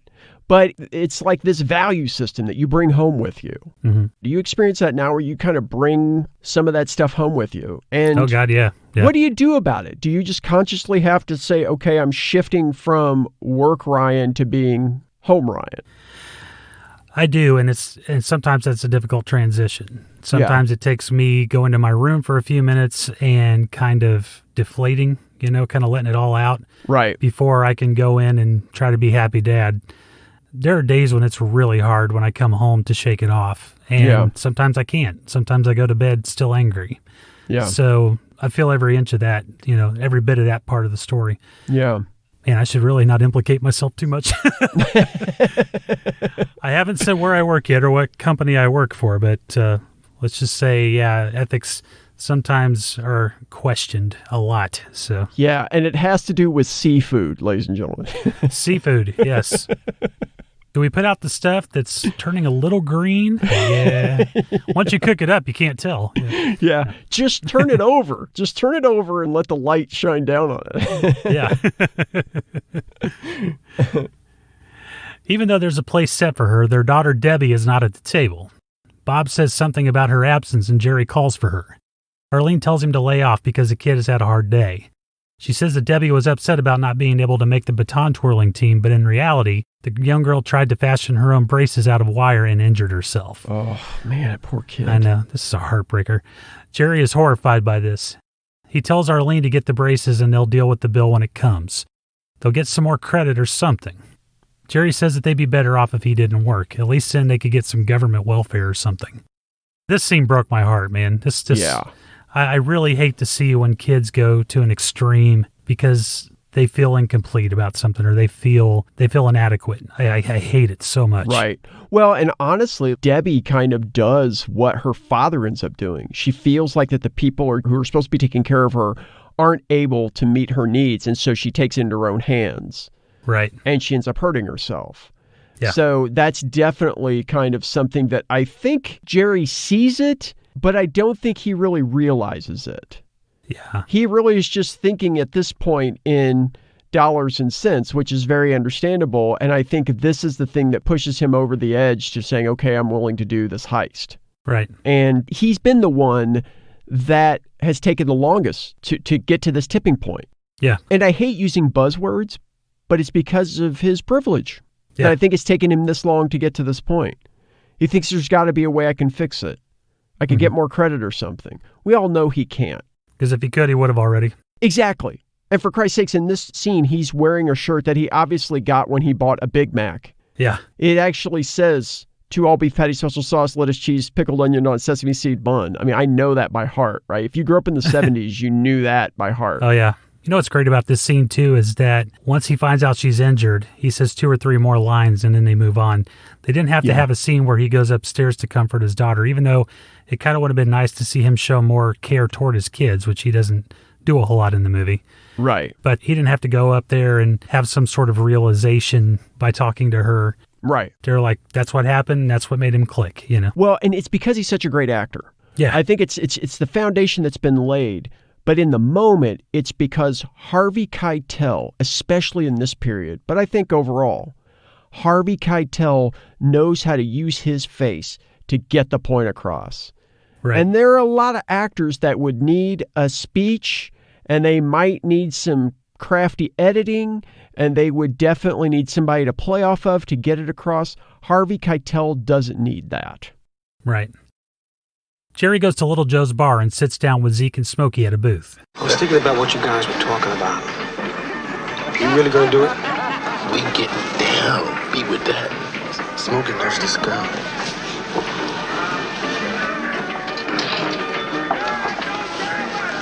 She used to work at the place, man. She knows the whole place upside down. We're gonna have a meeting tomorrow night at Smokey's house. You gonna carry Roscoe's? What? It ain't no pieces. Just a simple breaking and entering, man. And it better be grand larceny too, right, huh? How much do you think there could be? Could be 5,000, 6,000. What do you think?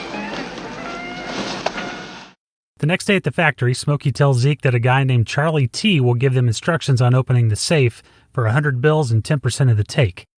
Zeke is worried about working with Charlie, whom he calls a rough mother, and about covering Charlie's fee. Zeke's only got about $10 to contribute. Smokey says he's got a ring he can pawn to pay the fee. Then we're with Smokey, Zeke, and Jerry. They're sitting in Smokey's Cadillac across the street from the union office casing the joint. Smokey knows the details.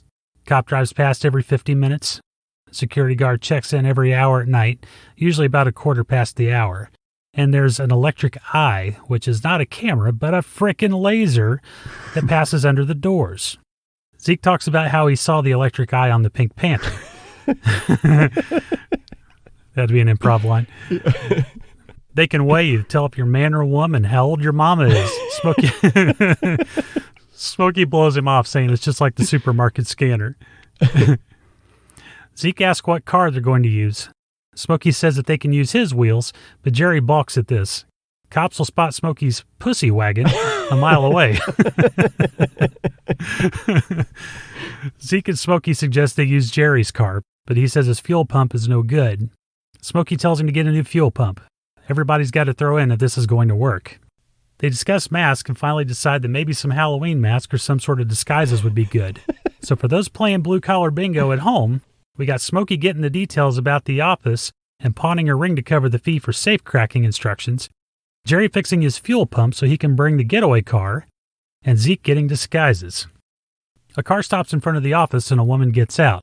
Smokey and Zeke argue about her looks while Jerry says he doesn't know. The man is literally and figuratively caught in the middle between these guys.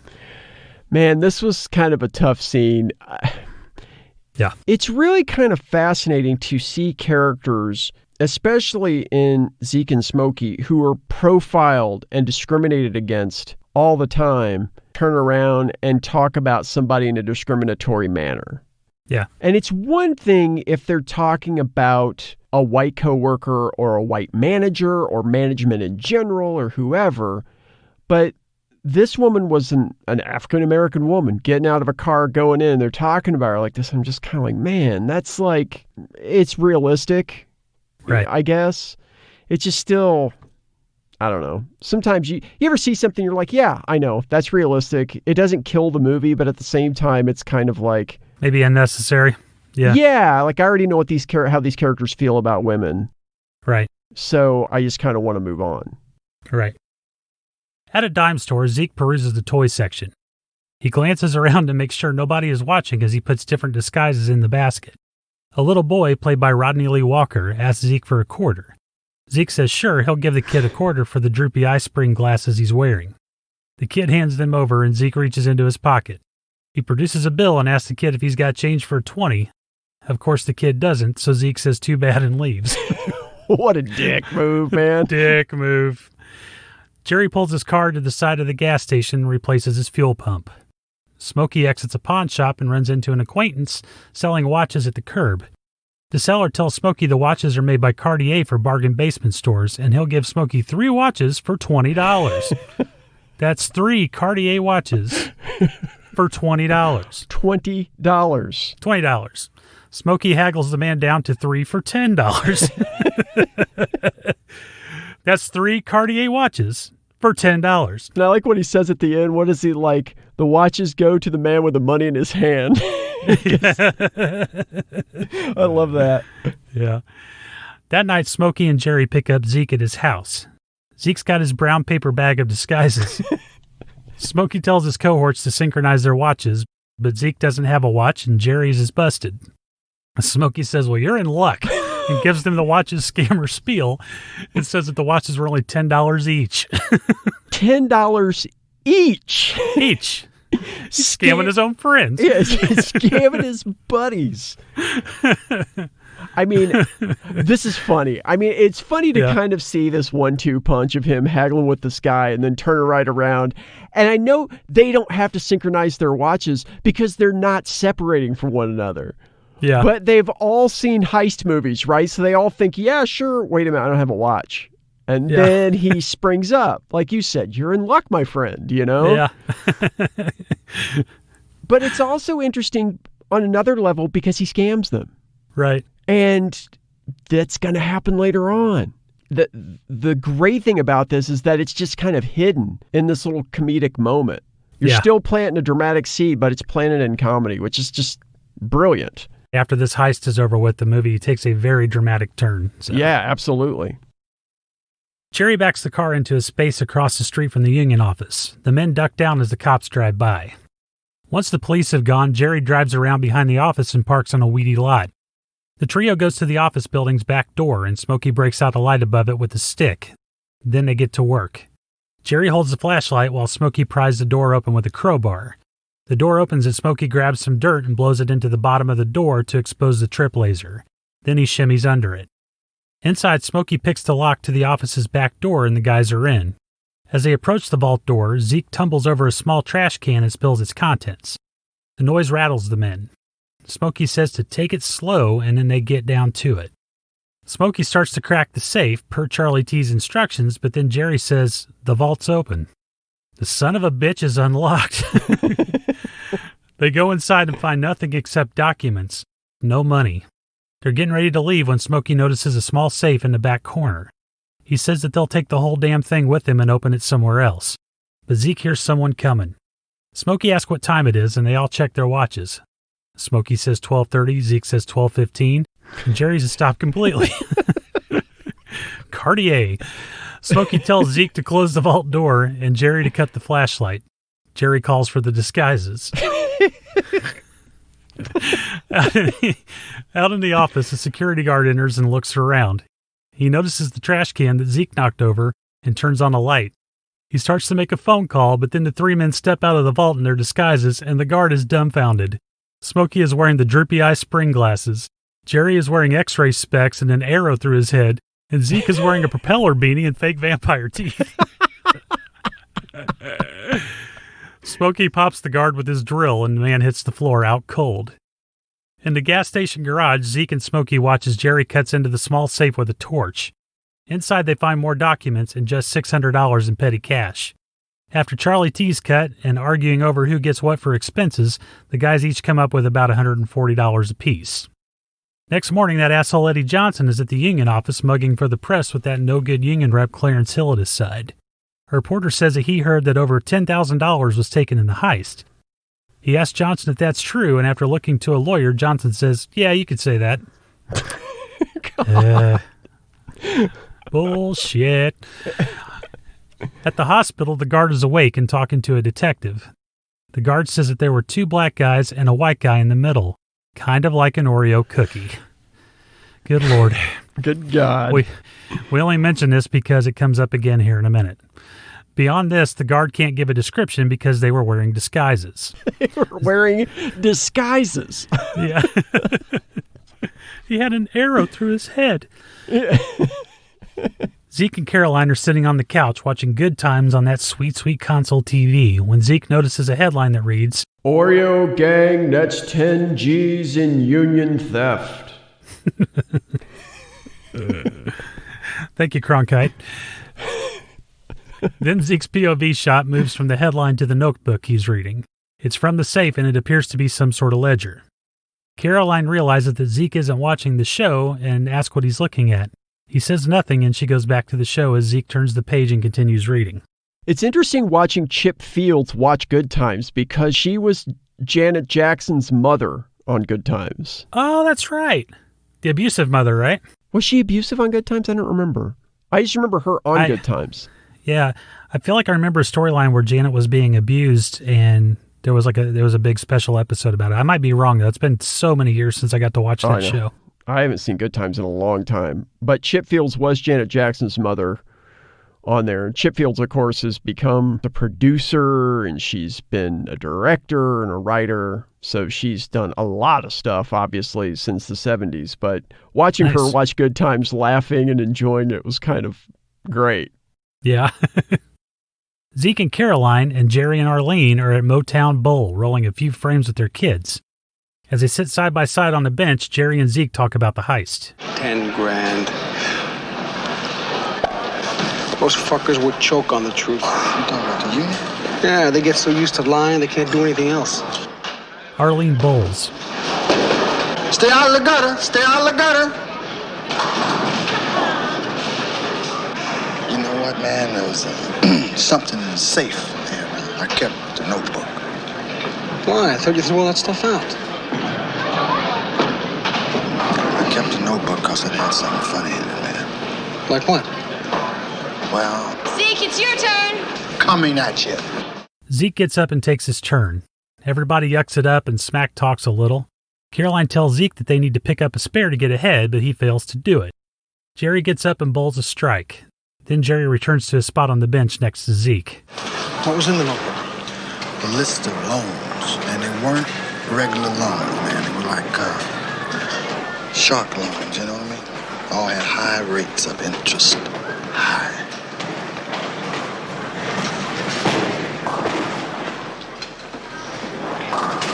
We better tell Smokey. At Smokey's place, the guy shows Smokey the ledger, and he throws it on the coffee table, saying it's no big deal. Zeke says he's checked into the interest rates at banks, and the loans in the ledger are at way higher rates. The loans are obviously illegal. Zeke says the ledger could send people to prison. This is what Burroughs was talking about. He says that they could take the ledger to the next union meeting and get Johnson, Hill, and even Dogshit Miller out, and they can take over the union. Jerry sits back and says that they are in trouble now. Zeke and Jerry fight over the book until Smokey grabs it away from Jerry and drops it back on the coffee table. You don't know what the hell you're talking about. What the fuck I suppose you do, Smoke?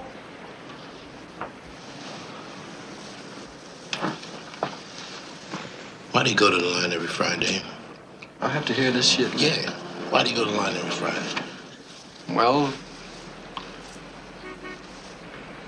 Because the finance man is going to be at your house on Saturday, right? Shit, yeah. And that's exactly what the company wants.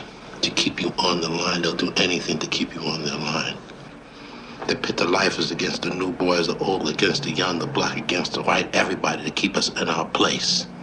I mean, can't you understand that? Say, man, what the fuck you talking about? This book is the place keeper. The book? Politics don't change shit. It's the money that makes the difference, man. How the fuck you figure money gonna make some difference to bust Clarence Hill and them motherfuckers, man? You're trying to hurt somebody instead of helping yourself. That's your problem. I got a problem now, man? The fuck, you an analyst? All right, so how do we help ourselves? Blackmail. Black? That's right. They want that book. You let them pay us the $10,000 those hoods are trying to get from the insurance company. And believe me, it screwed them and hooray for us time, and you can be with that. Smokey, you know, you been to penitentiary, man. You know about this shit, right? All right. How in the fuck we gonna get them to do that? Take a page out of that book, Xerox, and get it to Eddie Johnson, and if they want it, they'll take an ad out in the free press. What the motherfuckers don't pay? If they don't want to pay, then we're gonna cut them a new asshole. So this is the first time Smokey utters this incredible speech that's going to come back at the very last shot of the film. Yeah. This is the social message of this movie, or at least one of the social messages of the movie, but probably the core of the film, I think. Right. Koto's delivery is phenomenal. He's great. He's just excellent. Also, it's interesting to hear in this speech, Smokey talks about how they always want to hurt another guy, but they don't necessarily want to materially help themselves. So in his view, them taking over the union is hurting other people and not really getting them something that's immediate. In his mind, he's like, if you use the book basically to blackmail the union into giving them some of that money that they say was stolen, then you're doing both things right. You're both helping yourself and sticking it to this union that's screwing you and lying to everybody. It's kind of weird because in a way I feel like it's rationalization on his part, because they really probably could help themselves if they were to take over the union, but it would be a slower bit of change, and there's no guarantee that there will be a change. Right. Plus, I feel like Zeke knows that the system is inherently racist and classist, but especially racist. So he and Zeke would likely never attain positions that would bring about real change in the union because of the color of their skin. And Jerry might attain a position that could spark some change. But in this scene, if you're reading the room, you realize that Jerry's probably the most timid one of them. And because he's white, he's also more likely to be co-opted by a union that's inherently racist into doing what the union wants rather than doing something that will help both black and white workers. So I think Smokey really kind of knows that, even if he doesn't specifically express it, because I think he's the guy that talks the talk and walks the walk. Whereas with Zeke, we find that he talks the talk, but then when push comes to shove later on, he too is co-opted. Right. And the thing about Zeke is that he comes on very abrasive and idealistic, but we find that ultimately he's very pliable. Right. And he's willing to sell himself out to save his family. And you can understand why he's doing it when he does it. But Smokey, I think, in this scene shows how he can kind of read these two friends of his and read this room and see where it's going. Unfortunately, Smokey can't see what the union will do to squash this blackmail plot that he's put in place. Right. At the factory, Dogshit is back at it again, harassing the real workers on the line. He comes up behind Smokey and yells his name. Dogshit says he needs Smokey to go over and work in car seats. They got 2 guys out sick and another just passed out, and he's gone home for the day. Smokey says he has to do the work of 3 people? Dogshit patronizes him with BS about how they depend on him, and it's guys like Smokey that make the plant run. It's true, but coming from Dogshit, it's really hollow. Smokey gets up and heads toward the seats, cussing Dogshit the whole way. Elsewhere, Dogshit is still nitpicking and harassing every single worker he sees on the line. He actually goes up to a black man working on a windshield frame and asks if he picked cotton that slow. Jesus Christ. I couldn't believe that line. I know. Whew. Oof. He passes Zeke and says he needs to speed up. He's always dragging the line. Zeke tells him to get off his case. Dogshit warns him that he'll suspend him, and things get heated. Zeke brandishes a line tool and threatens to kill Dogshit. The asshole foreman scampers off, calling for the super on a walkie-talkie. Summabitch and another worker named Barney, played by Sammy Warren, come over and ask if Zeke's crazy, but Zeke says he didn't hear nothing, and the others latch onto his cue. Nobody heard or saw anything. They're like inmates. Yeah. Like, this guy just shivved this other guy, but we didn't see anything. Right. He's going to the warden. Yeah, exactly. Dogshit comes back with a couple other suits in tow, including Clarence Hill, and demands Zeke come to the green room right now. The green room is a small office on the factory floor. The superintendent, played by Jerry Dahlman, Dogshit, and Clarence Hill sit down at a table. The 3 white men sit staring at a standing Zeke, who is rightfully fighting mad. Hill tries to smooth things over by saying that this is an everyday misunderstanding. He tells Zeke to buy Dogshit a bottle of Cuddy and everything will be cool. Zeke is like, fuck every last bit of that, he hasn't done anything wrong. He says Hill sucks as a steward, and Hill says maybe Zeke doesn't belong in this union. Zeke agrees with him. The super asks Hill if the company is going to have a problem with the union when they fire Zeke. Hill says that Eddie Johnson will want to have a hearing. Zeke slams a nearby phone on the table and says that they should call Johnson right now. The The super points at Zeke and says nobody threatens the foreman, and that's the bottom line. Zeke explodes at this, and Hill calms everybody down. He asks Zeke what he wants to do. Zeke says that dogshit hassles him all the time, and he should be compensated for that. Hill says dogshit will buy Zeke the cutty, and they'll shake hands, and I'll get back to work. Dogshit stands to shake Zeke's hand and says that he's just doing his job. Yeah, bullshit, dogshit. Zeke ignores dogshit and gently removes a cigar from Hill's shirt pocket, saying there's no need to shake hands over something that's forgotten. I love that. That's great. Smokey sees the men leaving the green room. He gestures to Zeke to make sure everything's cool, and Zeke returns the gesture. Zeke lights up the cigar as he approaches his station on the line. He stops and talks to Son-of-a-Bitch and Barney. Got a bottle of scotch. Son of a bitch. You did the right thing, Zeke. If I didn't have 18 years, I'd have did the same thing. Shit, fall in it, Barney. What? Zeke walks away and Barney follows. You're a fucking hypocrite, man. The man wants to fuck somebody, you just go over in the corner and drop your goddamn pants. Well, I ain't letting him fuck me. Huh? Huh, my ass? Yeah, what would you do if the man got on your ass, huh? I'd kill him. You're killing my ass. You do anything to protect your fucking 18 years. Well, your 18 years ain't no more important than mine. Your wife ain't no more important than my wife. Your kids ain't no more important than mine. Jesus Christ. It ain't even you I'm mad at. Sorry, boy. Fucking place. Shit. Smokey has been watching Zeke yell at Barney, and he comes over as Barney shuffles away. He tells Zeke to cool it and that he's got some news. He read the paper this morning, and the union is ready to pay. Okay, so this was a little bit of a problem for you, right? Like when you were watching this movie, this was a little bit murky. Right. Because this stuff happens off scene. So the whole idea is that Smokey talks in an earlier scene, it's probably in the clip that we had. He talks about them putting an ad in the free press as kind of, I think it's kind of a code for the union, and then the union will respond in the free press, like in the classifieds or in the personals or something like that, if they're ready to comply. And so in this scene, basically Smokey's coming up to him and says, just be with this. They got back to us. They're ready to pay. Yeah. So this is how they're kind of communicating with them rather than going through regular channels, so that they can kind of hide who they are and try to schedule a drop that will be beneficial to them. Yeah. The other part of this scene that's really foreshadowing something that will come up later is Zeke's outburst at Barney, where he says, is your family more important than mine? Because Barney talks about having his 18 years in, and Zeke calls him on the floor for being a chicken shit, basically. Right. And then Zeke ends up by just saying, it's not even you I'm mad at.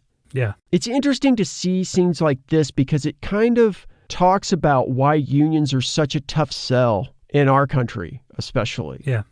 Because they're always personal considerations. And everybody's personal situation is a little bit different, So yeah.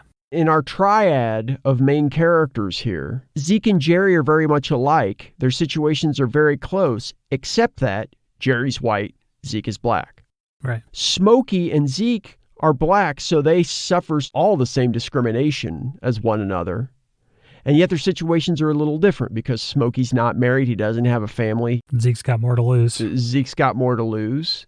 So I think this is probably the spot in the movie where these personal considerations versus the collective good start to kind of creep in. And you can see Zeke is having this outburst, but he's also kind of having this realization that he's got to think of himself because everybody else is thinking of themselves. And if he's thinking of making the union better, well, maybe he will, maybe he won't, but he's got to think of himself. It also shows how the union and the company exploit these very feelings to drive wedges between workers. And in this scene, they're even driving wedges between workers of the same race, but it's the old and the young, which Smokey talks about. At the union meeting, Jerry struts in with Smokey and Zeke, talking about the idea of the union paying them $10,000 for the ledger and how he's never seen that much money before. Smokey shushes him and says that the three of them probably shouldn't sit together, just to avoid suspicion as being the guys who stole the ledger. Those assholes Hill and Johnson are at the head table along with some other suit. A worker asks Hill how much money was taken, and Hill says $20,600. God. Somebody asked why the union had so much money, and Hill claims it was for a strike fund. Another worker, played by Tracy Walters, stands and asks why the safe door was wide open. Hill tries to deny this, but that asshole Eddie Johnson steps in and says it wasn't the union's money, it was the workers' money. Zeke speaks up and asks how they're going to get their money back. Johnson says through insurance, and Zeke asks what about the dudes that did it.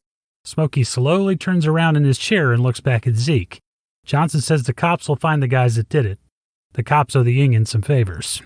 Up front here, there's a shot of Kennedy and Martin Luther King at the front of the union meeting, off to the side, but it's towards the front of where the head table is, basically.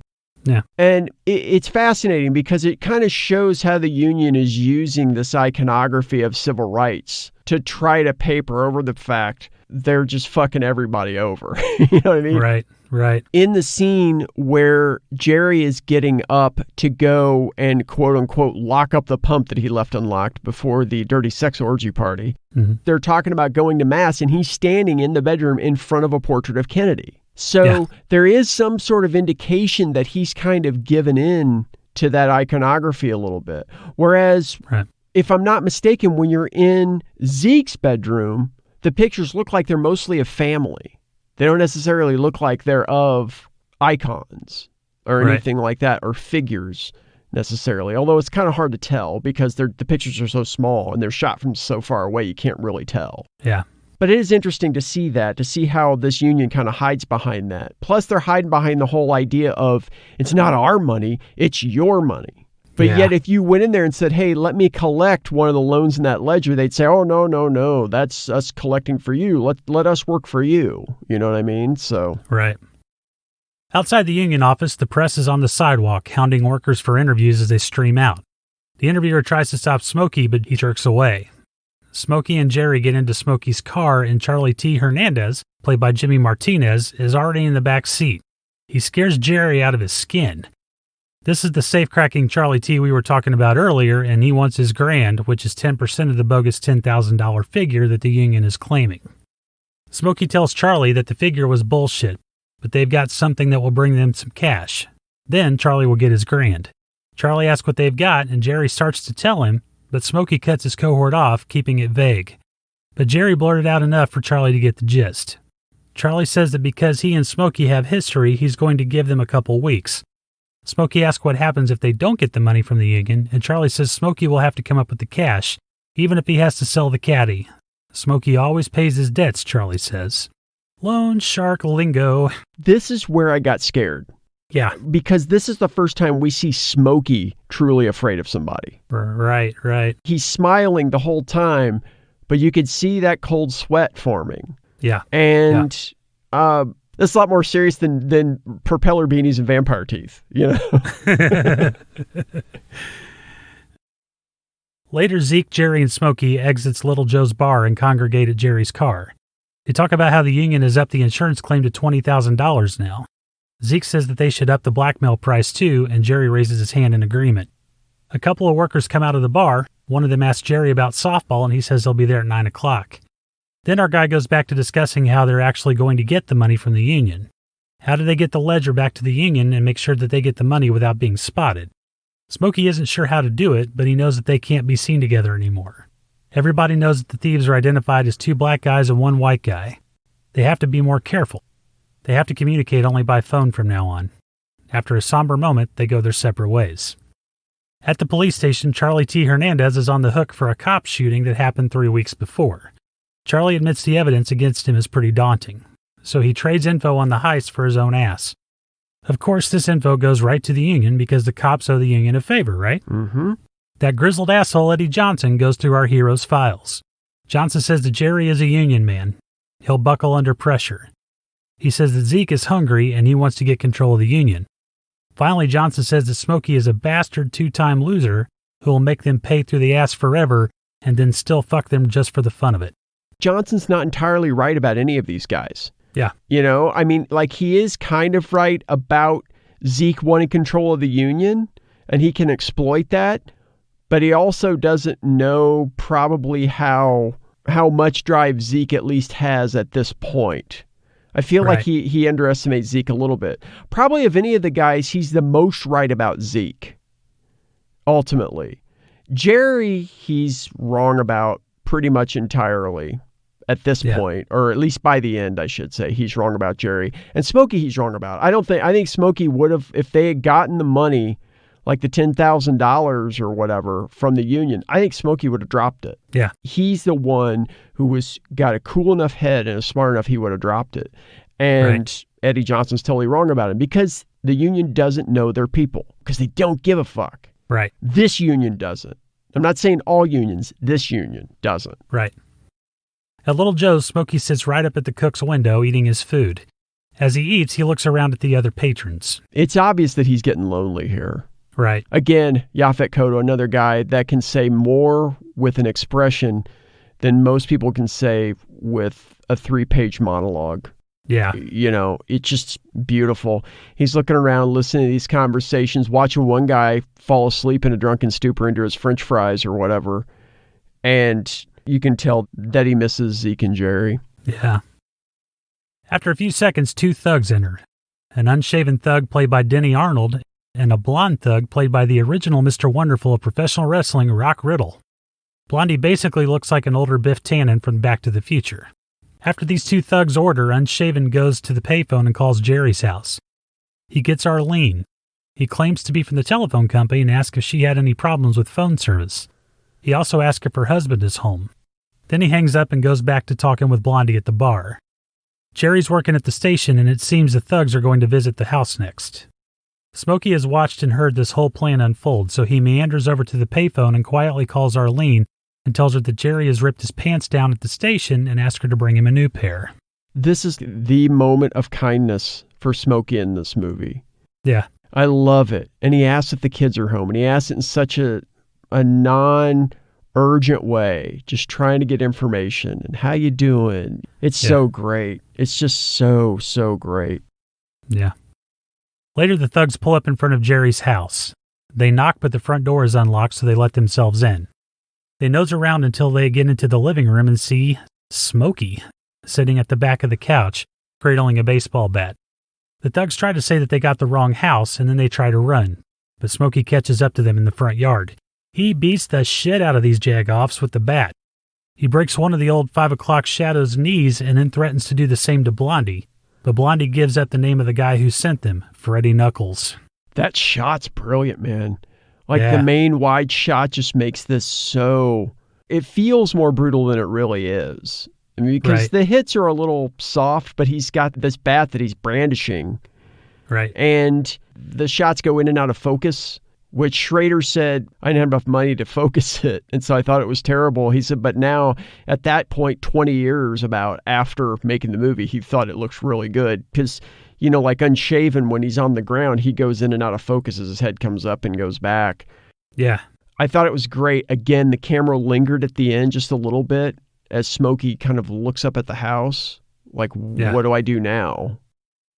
It's also pretty vicious, too, the way you reared back the bat and smashed Unshaven's knee, too. Oof. Yeah, that sounded just so... Oh, and the way it was cut was really great because they cut in, so you didn't really have to see it. You just had to hear it, and you could feel it.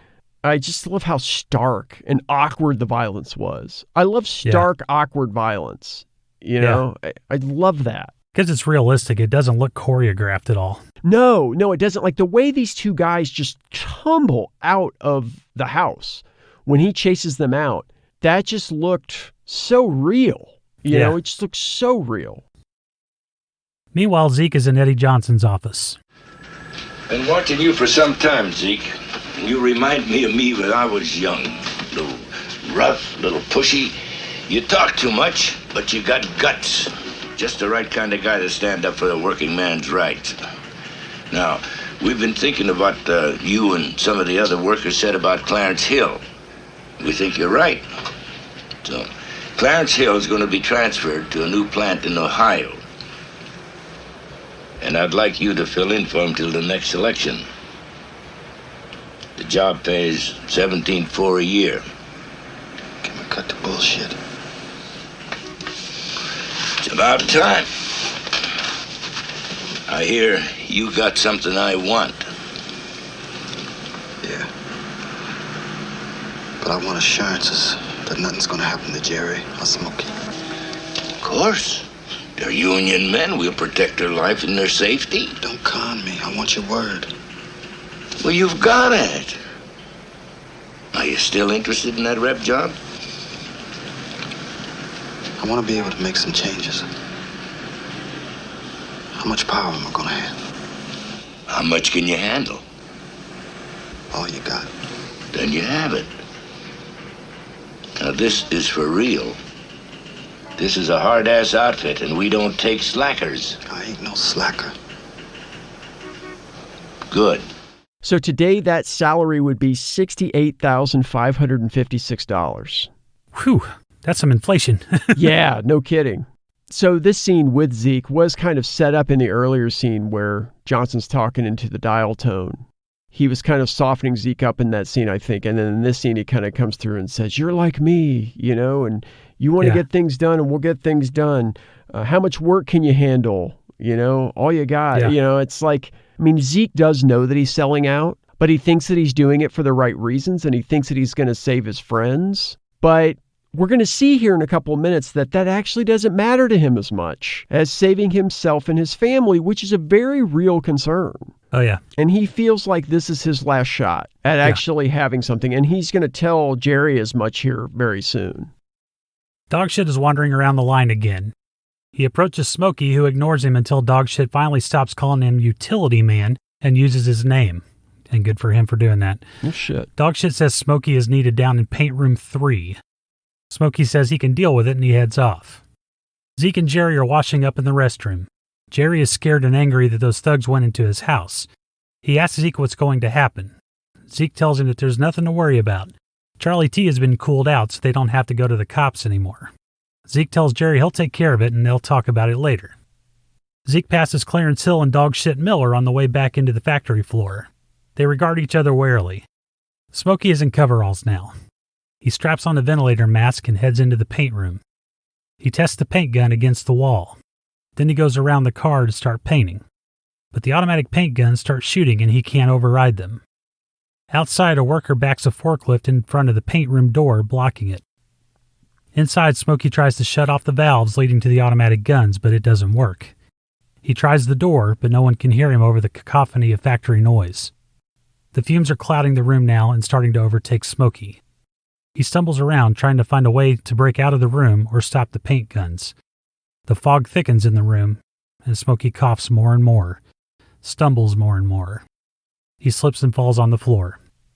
Outside, his fellow workers are oblivious to this man losing his life not 20 feet away. His ventilator has fallen from his face. He takes his manual paint gun to the door and tries to bash out the window, but the gun tumbles from his hand. He bangs on the window with a gloved fist, finally breaking the window out, but not in time. He slumps into the broken window unconscious. Smokey is dead. It's just an incredible scene. Really tough to watch. It's brutal to watch. And Schrader said that they wouldn't use this type of rig to paint a car like this. Mm-hmm. So none of this is really real. Yeah. But the thing about it is that it's put together so well and it hits the emotional buttons that it has to hit so well that doesn't matter. Right. And even after I knew that, watching the scene was still tough. Oh, yeah. It was just so brutal to watch this guy die in such a slow way. Yeah. And I hate to keep hitting the metaphors over and over, but I think it bears saying that this scene is just kind of like what's going down in general with these guys. This guy is being killed by a process that happens every day in this plant, in the world of this movie. And that's what's happening to everybody else on the floor slowly. Every year, every time the Goodyear sign ticks over another car, somebody's losing their life more and more and more and more and more. It's just more slowly than Smokey dying in this paint room 3. Zeke stands on the highway overpass watching the traffic pass below. Eddie Johnson and some other union thug approach Zeke. Zeke? You motherfuckers lied to me. Huh? You said Smokey and Jerry would be okay. What the hell are you talking about? I'm talking about Smokey. I'm talking about his death. We've been having meetings all morning, And we found out that James's death was the result of negligence and improper safety precautions. Fuck that, man. You had him murdered. Be damn careful who you call a murderer, Zeke. What the fuck do you call it, Eddie? I'm going to give you a quick education, son, and you better listen, and you better listen good. When I was your age, there were no blacks working in the auto plants.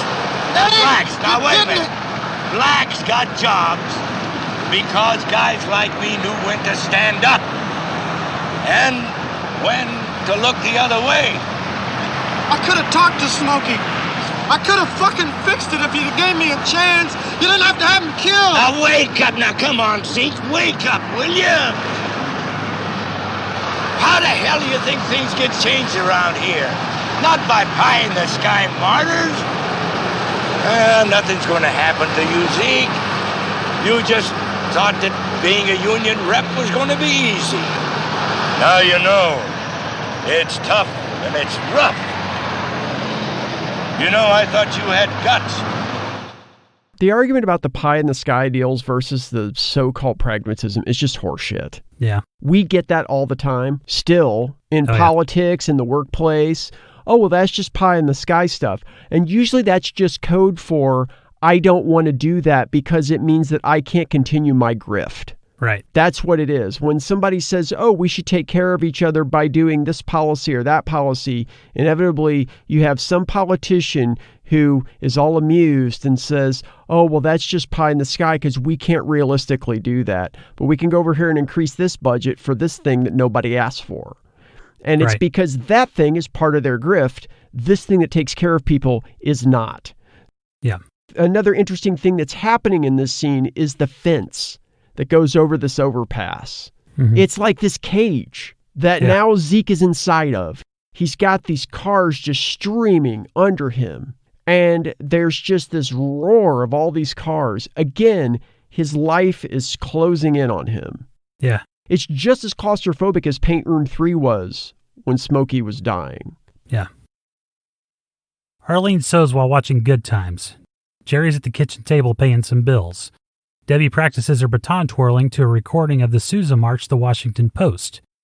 Jerry asks her to turn it down and she obliges. But she keeps on practicing right there, not 4 feet away from Jerry, clearly just wanting some attention from her father. Jerry finally calls for Arlene and she comes in. He motions for her to get Debbie out of there and she does. Jerry says he thought Arlene was going to Manistee to see her mother. She said that they were supposed to go last fall, but Jerry couldn't get away from work. Feel that. He tells her that he thinks that she should take the kids and get out of town for a while. There's something weird going on with the union, and it would be better if they weren't around. Arlene knows what's up. She asks if it has anything to do with Smokey's death, and Jerry admits that it does. Later, Zeke and Jerry come out on Zeke's front porch. Jerry wants to know what they're going to do next. Zeke tells him that they're not going to do anything. As the conversation goes on, Jerry figures out that Zeke has already given the ledger back to the union in exchange for a promotion to shop steward. Zeke says that he's going to be a stick of dynamite that changes things. Right. But Jerry's not buying it. Jerry wants to go to the FBI man Burroughs with what they've got, but Zeke isn't about to do that. Doesn't it seem like any time somebody wants to be the stick of dynamite that changes things, it never gets changed? Because there's always somebody that's going to stop them in their tracks. Right. Whether it be, a union like this or a factory like this or Congress, there's always somebody to put the brakes on when you're trying to do good things. Yeah. Like a turtle in a suit from Kentucky. I don't know. Yeah. I'm not sure. Jerry wants to know what they're going to do about Smokey, though. Zeke says Dogshit Miller is going to be fired for negligence. Jerry scoffs at that. Finally, Zeke gets down to the core issue. Man, who in the fuck are you kidding? Huh? This is fucking for real. What do you think it is? Better for me to go to jail or take a chance that my family's gonna get killed for Smokey, who's already dead? And ain't nothing gonna bring him back. I'll stay out here free, man. Maybe I can make some changes. Jerry, with this union rep job, man, it's a club in my hands. You're my friend, Jerry. But you're thinking white. What the fuck does that mean? It means that you got more chances than I got, Jerry. And you're always gonna have more chances than me. I got one chance, and I'm gonna take it. I'm black, Jerry. The police ain't gonna protect me. 6 months after this fucking thing's over, I'll end up right back where I started from, living in some ghetto, up to my black ass in bills, wondering what night they're gonna come in and kill the kids, Carolyn and myself. If I gotta kiss ass, I'm gonna pick the ass I wanna kiss. And it ain't gonna be the motherfucking police, cause they ain't gonna do nothing but shit in my face. Was Smokey white? Man, you don't know the deal, do you? What the fuck you think I'm crazy? You want revenge? You got a gun? You go out looking for killers, man, cause damn if I am. Look, man, at least this way, inside the union, maybe I can make some changes, man. Fuck changes. Who are you kidding? The union gets the notebook. You get promoted to a soft job. Okay, you get the chance to change things. But what do I get? What about my family, Zeke? Why is your family more important than my family? Jerry, there ain't nothing in the world I wouldn't do to protect my babies and my wife. Now, you gotta take care of your own family. You're a worker, man. I'm a worker. Let's work together. They need a new foreman to take Miller's place. I can get you the job.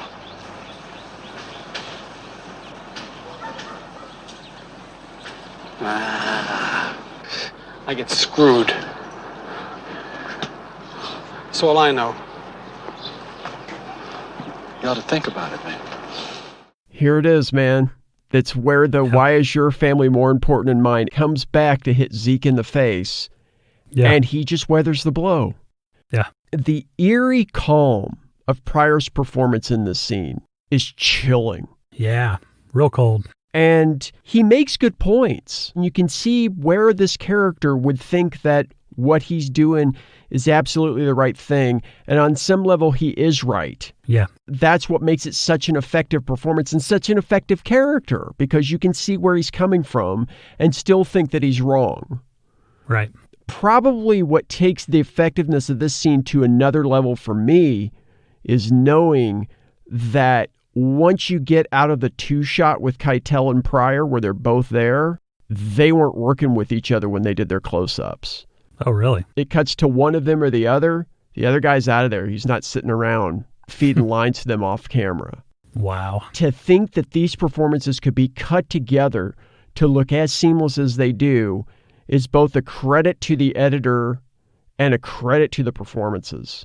Oh, yeah. Because you would never know. I had no clue. Yeah. No clue. It's just so incredible. On a city street bridge, Jerry stands looking out over the river as Burroughs approaches. Burroughs tells Jerry that he should have called the FBI sooner. He says that they can still get the union for murder. Jerry says he doesn't have much left now. Burroughs tells Jerry to hand over the pieces and they'll make the case. And what does Jerry get in exchange? A suspended sentence. Jerry explodes at Burroughs. How is he going to protect his family? Burroughs says Jerry doesn't have any choice now. The FBI is all he's got. Jerry mulls over going to Canada, but Burroughs says they'll find him wherever he goes. Jerry considers this, but then decides against helping Burroughs and walks away. Why would you tell him, maybe I'll go to Canada? Don't tell him, just go. Yeah. One thing about this scene I find really interesting is that just like Zeke with his Eddie Johnson and the Union Thug, Jerry is waiting on a bridge for Burroughs. Yeah. But the bridge that he's waiting on is over water. And if you notice, very few, if any, cars go by while they're talking. It's very quiet. The factory that is in the shot he's separated from it by water. Mm-hmm. And it's a much different scene than what Zeke was doing on the overpass bridge. Because even though he doesn't in the scene, subconsciously, he's decided that he's leaving this life behind finally. Yeah. You know, he's Jerry, so he needs that extra little push. Right. And he's going to get a shove here in a couple of minutes. Yeah. In the middle of the night, Jerry shoots up in bed when he hears a car rumble past his house. Then he's lying on the couch, fully clothed, trying to stay awake. Still later, he's sitting up smoking and drinking a beer. Then he goes to Little Joe's. He glances around as he walks in, paranoid that he's being followed. Inside, Jerry stands at the bar and overhears a couple of coworkers at a table gossiping about how Zeke got the steward's job. At the end of the bar, Jerry sees dog shit Miller quietly drinking alone. Jerry goes over to the payphone and calls Arlene's mother's house. He asks if everything is okay, and she assures him she and the kids are all fine. Jerry is a paranoid wreck. She tells him to go to the police. She asks if he can get a job like Zeke's. He says that he doesn't trust them. He's the only one left who knows what happened, and it'll be over when he's dead. Later, the bar closes and Jerry gets in his car and drives out of the lot. Then a car starts up and follows him. After a few blocks, Jerry notices the tail. He tries to outrun them, but the thug pulls up next to him, and the passenger tries to shoot him with a shotgun. Jerry speeds ahead and drives the wrong way on a one-way street, causing a chase by the cops. It all ends when Jerry T-bones a car and is arrested. As the cop is cuffing him, Jerry says that he wants to confess a robbery, but he only wants to talk to Burroughs from the FBI. I guess all the driving in the sequence where you see Keitel driving is him actually driving. He was driving with a camera on the hood and a light on the hood and the sound guy and either like Schrader or the director of photography in the back seat. Oh, shit. And so the wider shots where you can't see him in the driver's seat, that's stunt driver. Yeah. Schrader said that they couldn't afford the tow rig and it wasn't as common back then. So when you see Keitel driving, he is actually driving, trying to keep him and his passengers safe, keep the equipment safe, and acting all at once. Days later, Burroughs, Jerry, and another agent pull up to the front gate of the Checker Motors factory. They park and march inside. On the line, the new foreman is micromanaging the workers just like dog shit used to. Jerry leads Burroughs and the other agent past the workers, who all stop and stare. The foreman tells him to get back to work. Jerry's nothing special to look at. But his white shoes are. Yeah. You look like Donald Duck walking around those things. So he's wearing like a white short sleeve button down shirt. Right. I think either a red or a white tie. Because I think it's a red tie. Yeah. And he's wearing khaki colored slacks and these bright white shoes that look like the shoes Eddie gave Clark in the first Vacation movie. Yeah. Bright white shoes. And his pants are pulled way the hell on up, too. Yeah. Throughout most of this movie, his pants are like halfway up his gut. I know. It's like, man, for a young guy, you look like an old man. I know. It made his torso look so small. And he's so muscular that it kind of just makes him look like this little plug of a guy. Yeah, yeah. It's really a strange choice, though, because if I look like Harvey Keitel, man, you couldn't get me to pull my pants up that high. You know what I mean? If I didn't have a gut, you know. Yeah. I don't even know why he wears a shirt. I don't understand. Why doesn't he just go to work at the auto plant shirtless? He's a bulldog of a man. He really is. He is. As the trio gets ready to enter the locker room, Sumbitch calls to Jerry. Bobby Joe is there with Sumbitch, and he... Bobby Joe is there with Sumbitch, and he says that Jerry is going to sing like a bird. Then Barney comes up and says that Zeke's coming and the workers scatter. After a few seconds, Zeke struts into view, talking into a walkie-talkie.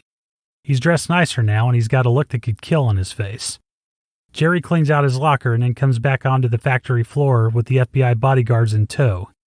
Zeke calls Jerry a scumbag, and he stops in his tracks. They go back and forth with racial slurs as the other workers gather round. Finally, the situation heats up and both Zeke and Jerry grab tools to hit each other. The image freezes and we get a tableau of a group of workers trying to stop two of their own from killing each other as Smokey's words echo. Shut up!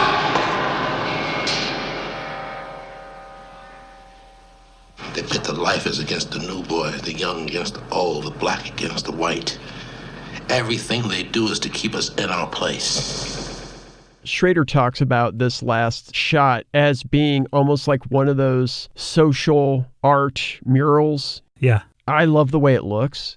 It's so contrived, but at the same time, it just really encapsulates the entire story. This is the 70s, so you could have Universal Pictures fund a movie where this was the ending. Yeah. And get away with it. Now, granted, Universal sold this movie as if it were Pryor's previous movie, Which Way Is Up, which was a comedy where he did the Peter Sellers thing where he played multiple different parts. Yeah. And in fact, if you look at the posters for Which Way Is Up and this movie, they're almost identical. They try to make Zeke with his glasses and Zeke without his glasses look like two different characters. What? Because they didn't know what to do with it in the United States. According to Schrader, in Europe, this was sold as an art film and did pretty well over there. Mm-hmm. But here, people were going and expecting a Richard Pryor comedy because that's what they were sold, and they were disappointed, and the word of mouth was bad and didn't do well. Although it got good reviews, but that only went so far.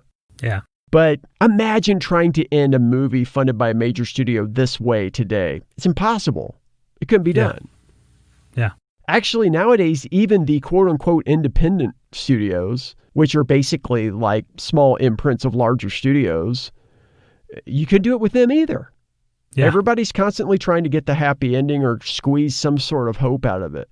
There is no hope at the end of this movie. Right. And that's pretty real. I mean, you know, I'm kind of tired of being told that there's hope and change around the corner when there really isn't. Right, right. You might actually hope we cover a movie with a happy ending, but we're not going to do it. No, not today. Our streak remains strong, folks. That's right. It's strong, son. It's not going to get any better, so. Sort of an aside, it seems like Hollywood makes really good movies that are set in a factory. This is a great movie. Mm-hmm. Silkwood was a great movie. Mm-hmm. Norma Ray was a great movie. Mm-hmm. Gung Ho was a good movie. Mm-hmm. And North Country with Charlize Theron was a good movie. Mm-hmm. Something about the whole blue collar factory auto worker or factory worker in general movie, they all seem to be really good, and I wonder if it's all because they're all relatable in some fashion. Maybe. I mean, you know, and even if you argue, Silkwood is a factory movie that had a really down ending too. Oh yeah. It wasn't too long after this. Norma Ray, I think, came out the year after this and was a bigger success, but it had a happier ending. Right. Gung Ho, of course, was a comedy. I don't know how well that did, but there's a lot of racial stuff, I imagine, going on Gung Ho, just thinking about it. Oh, God, yeah. I can't imagine what that movie looks like today. And look, hey, let's be honest here. I don't think we said this up front. We were going to do the toy this week. Yeah. And then I started reading the biography by the Henrys about Richard Pryor, and I saw what his daughter said about how when people come up to her and say, hey, The Toy is my favorite movie of your father's, she says, well, you're a racist, you know, in her mind. And so we had to do some soul searching and finally decided to do Blue Collar instead. I'm glad we did. I am too. I am so glad that we did. Yeah. You're right. I mean, they do. This movie actually, it's interesting to bring that up because this movie actually stemmed from, like, the idea stemmed from this guy coming to Schrader after Schrader spoke at the Writers Guild. And this guy was a black kid whose father had been an auto worker, and his father had committed suicide. And he told Schrader the story, and Schrader's like, why don't you come over to my apartment? We'll talk about it, and we'll see if you've got a movie. So the kid goes over to his apartment. They talk about it, and Schrader's like, okay, so I hear your story, but I have a better idea, because that's the kind of asshole Schrader is, right? I've got a better idea. And he comes up with this, just kind of the tall and short of it. Mm-hmm. So this kid leaves, and Schrader immediately calls up his brother Leonard and says, you know what, this kid, Sidney Glass, just left my house, and he had this idea for a movie set in the factories, and we came up with a really good story, but I don't think he's ever going to write it, so we should totally write it. So he did, effectively kind of stealing it out from under this kid. Did the kid at least get a story credit out of it? He did. That's good. He gets this source material by Sidney A. Glass, which is kind of a weird, it's not really a story credit, but it's kind of a weird nebulous credit. Yeah. So it is kind of interesting that you bring that up because this story did kind of come out of a real auto factory worker, a real place. Mm-hmm. But it was appropriated and hammered into some sort of creative shape. Now, look, regardless of where this story came from, an incredible film. Oh, yeah. I can't believe it came out like this. I can't believe a film was released. But the fact that this film is the one that was released out of such strife is unbelievable to me. Yeah. As such, remake a Rembrandt, what do you think? I think my answer is going to be the same as you. Fuck. No.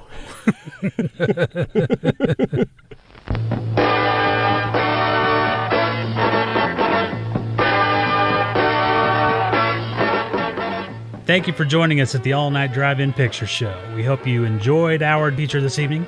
You can follow us on social media at the All Night Drive-In Picture Show page on Facebook or at All Night Drive-In on Twitter and Instagram. If you have questions, comments, or movie requests, you can send them to our email address at allnightdriveinpictureshow@gmail.com. Join us next week for another fantastic feature, and until then, we appreciate your patronage. Don't forget to hang up your speaker, and please drive carefully on your way out.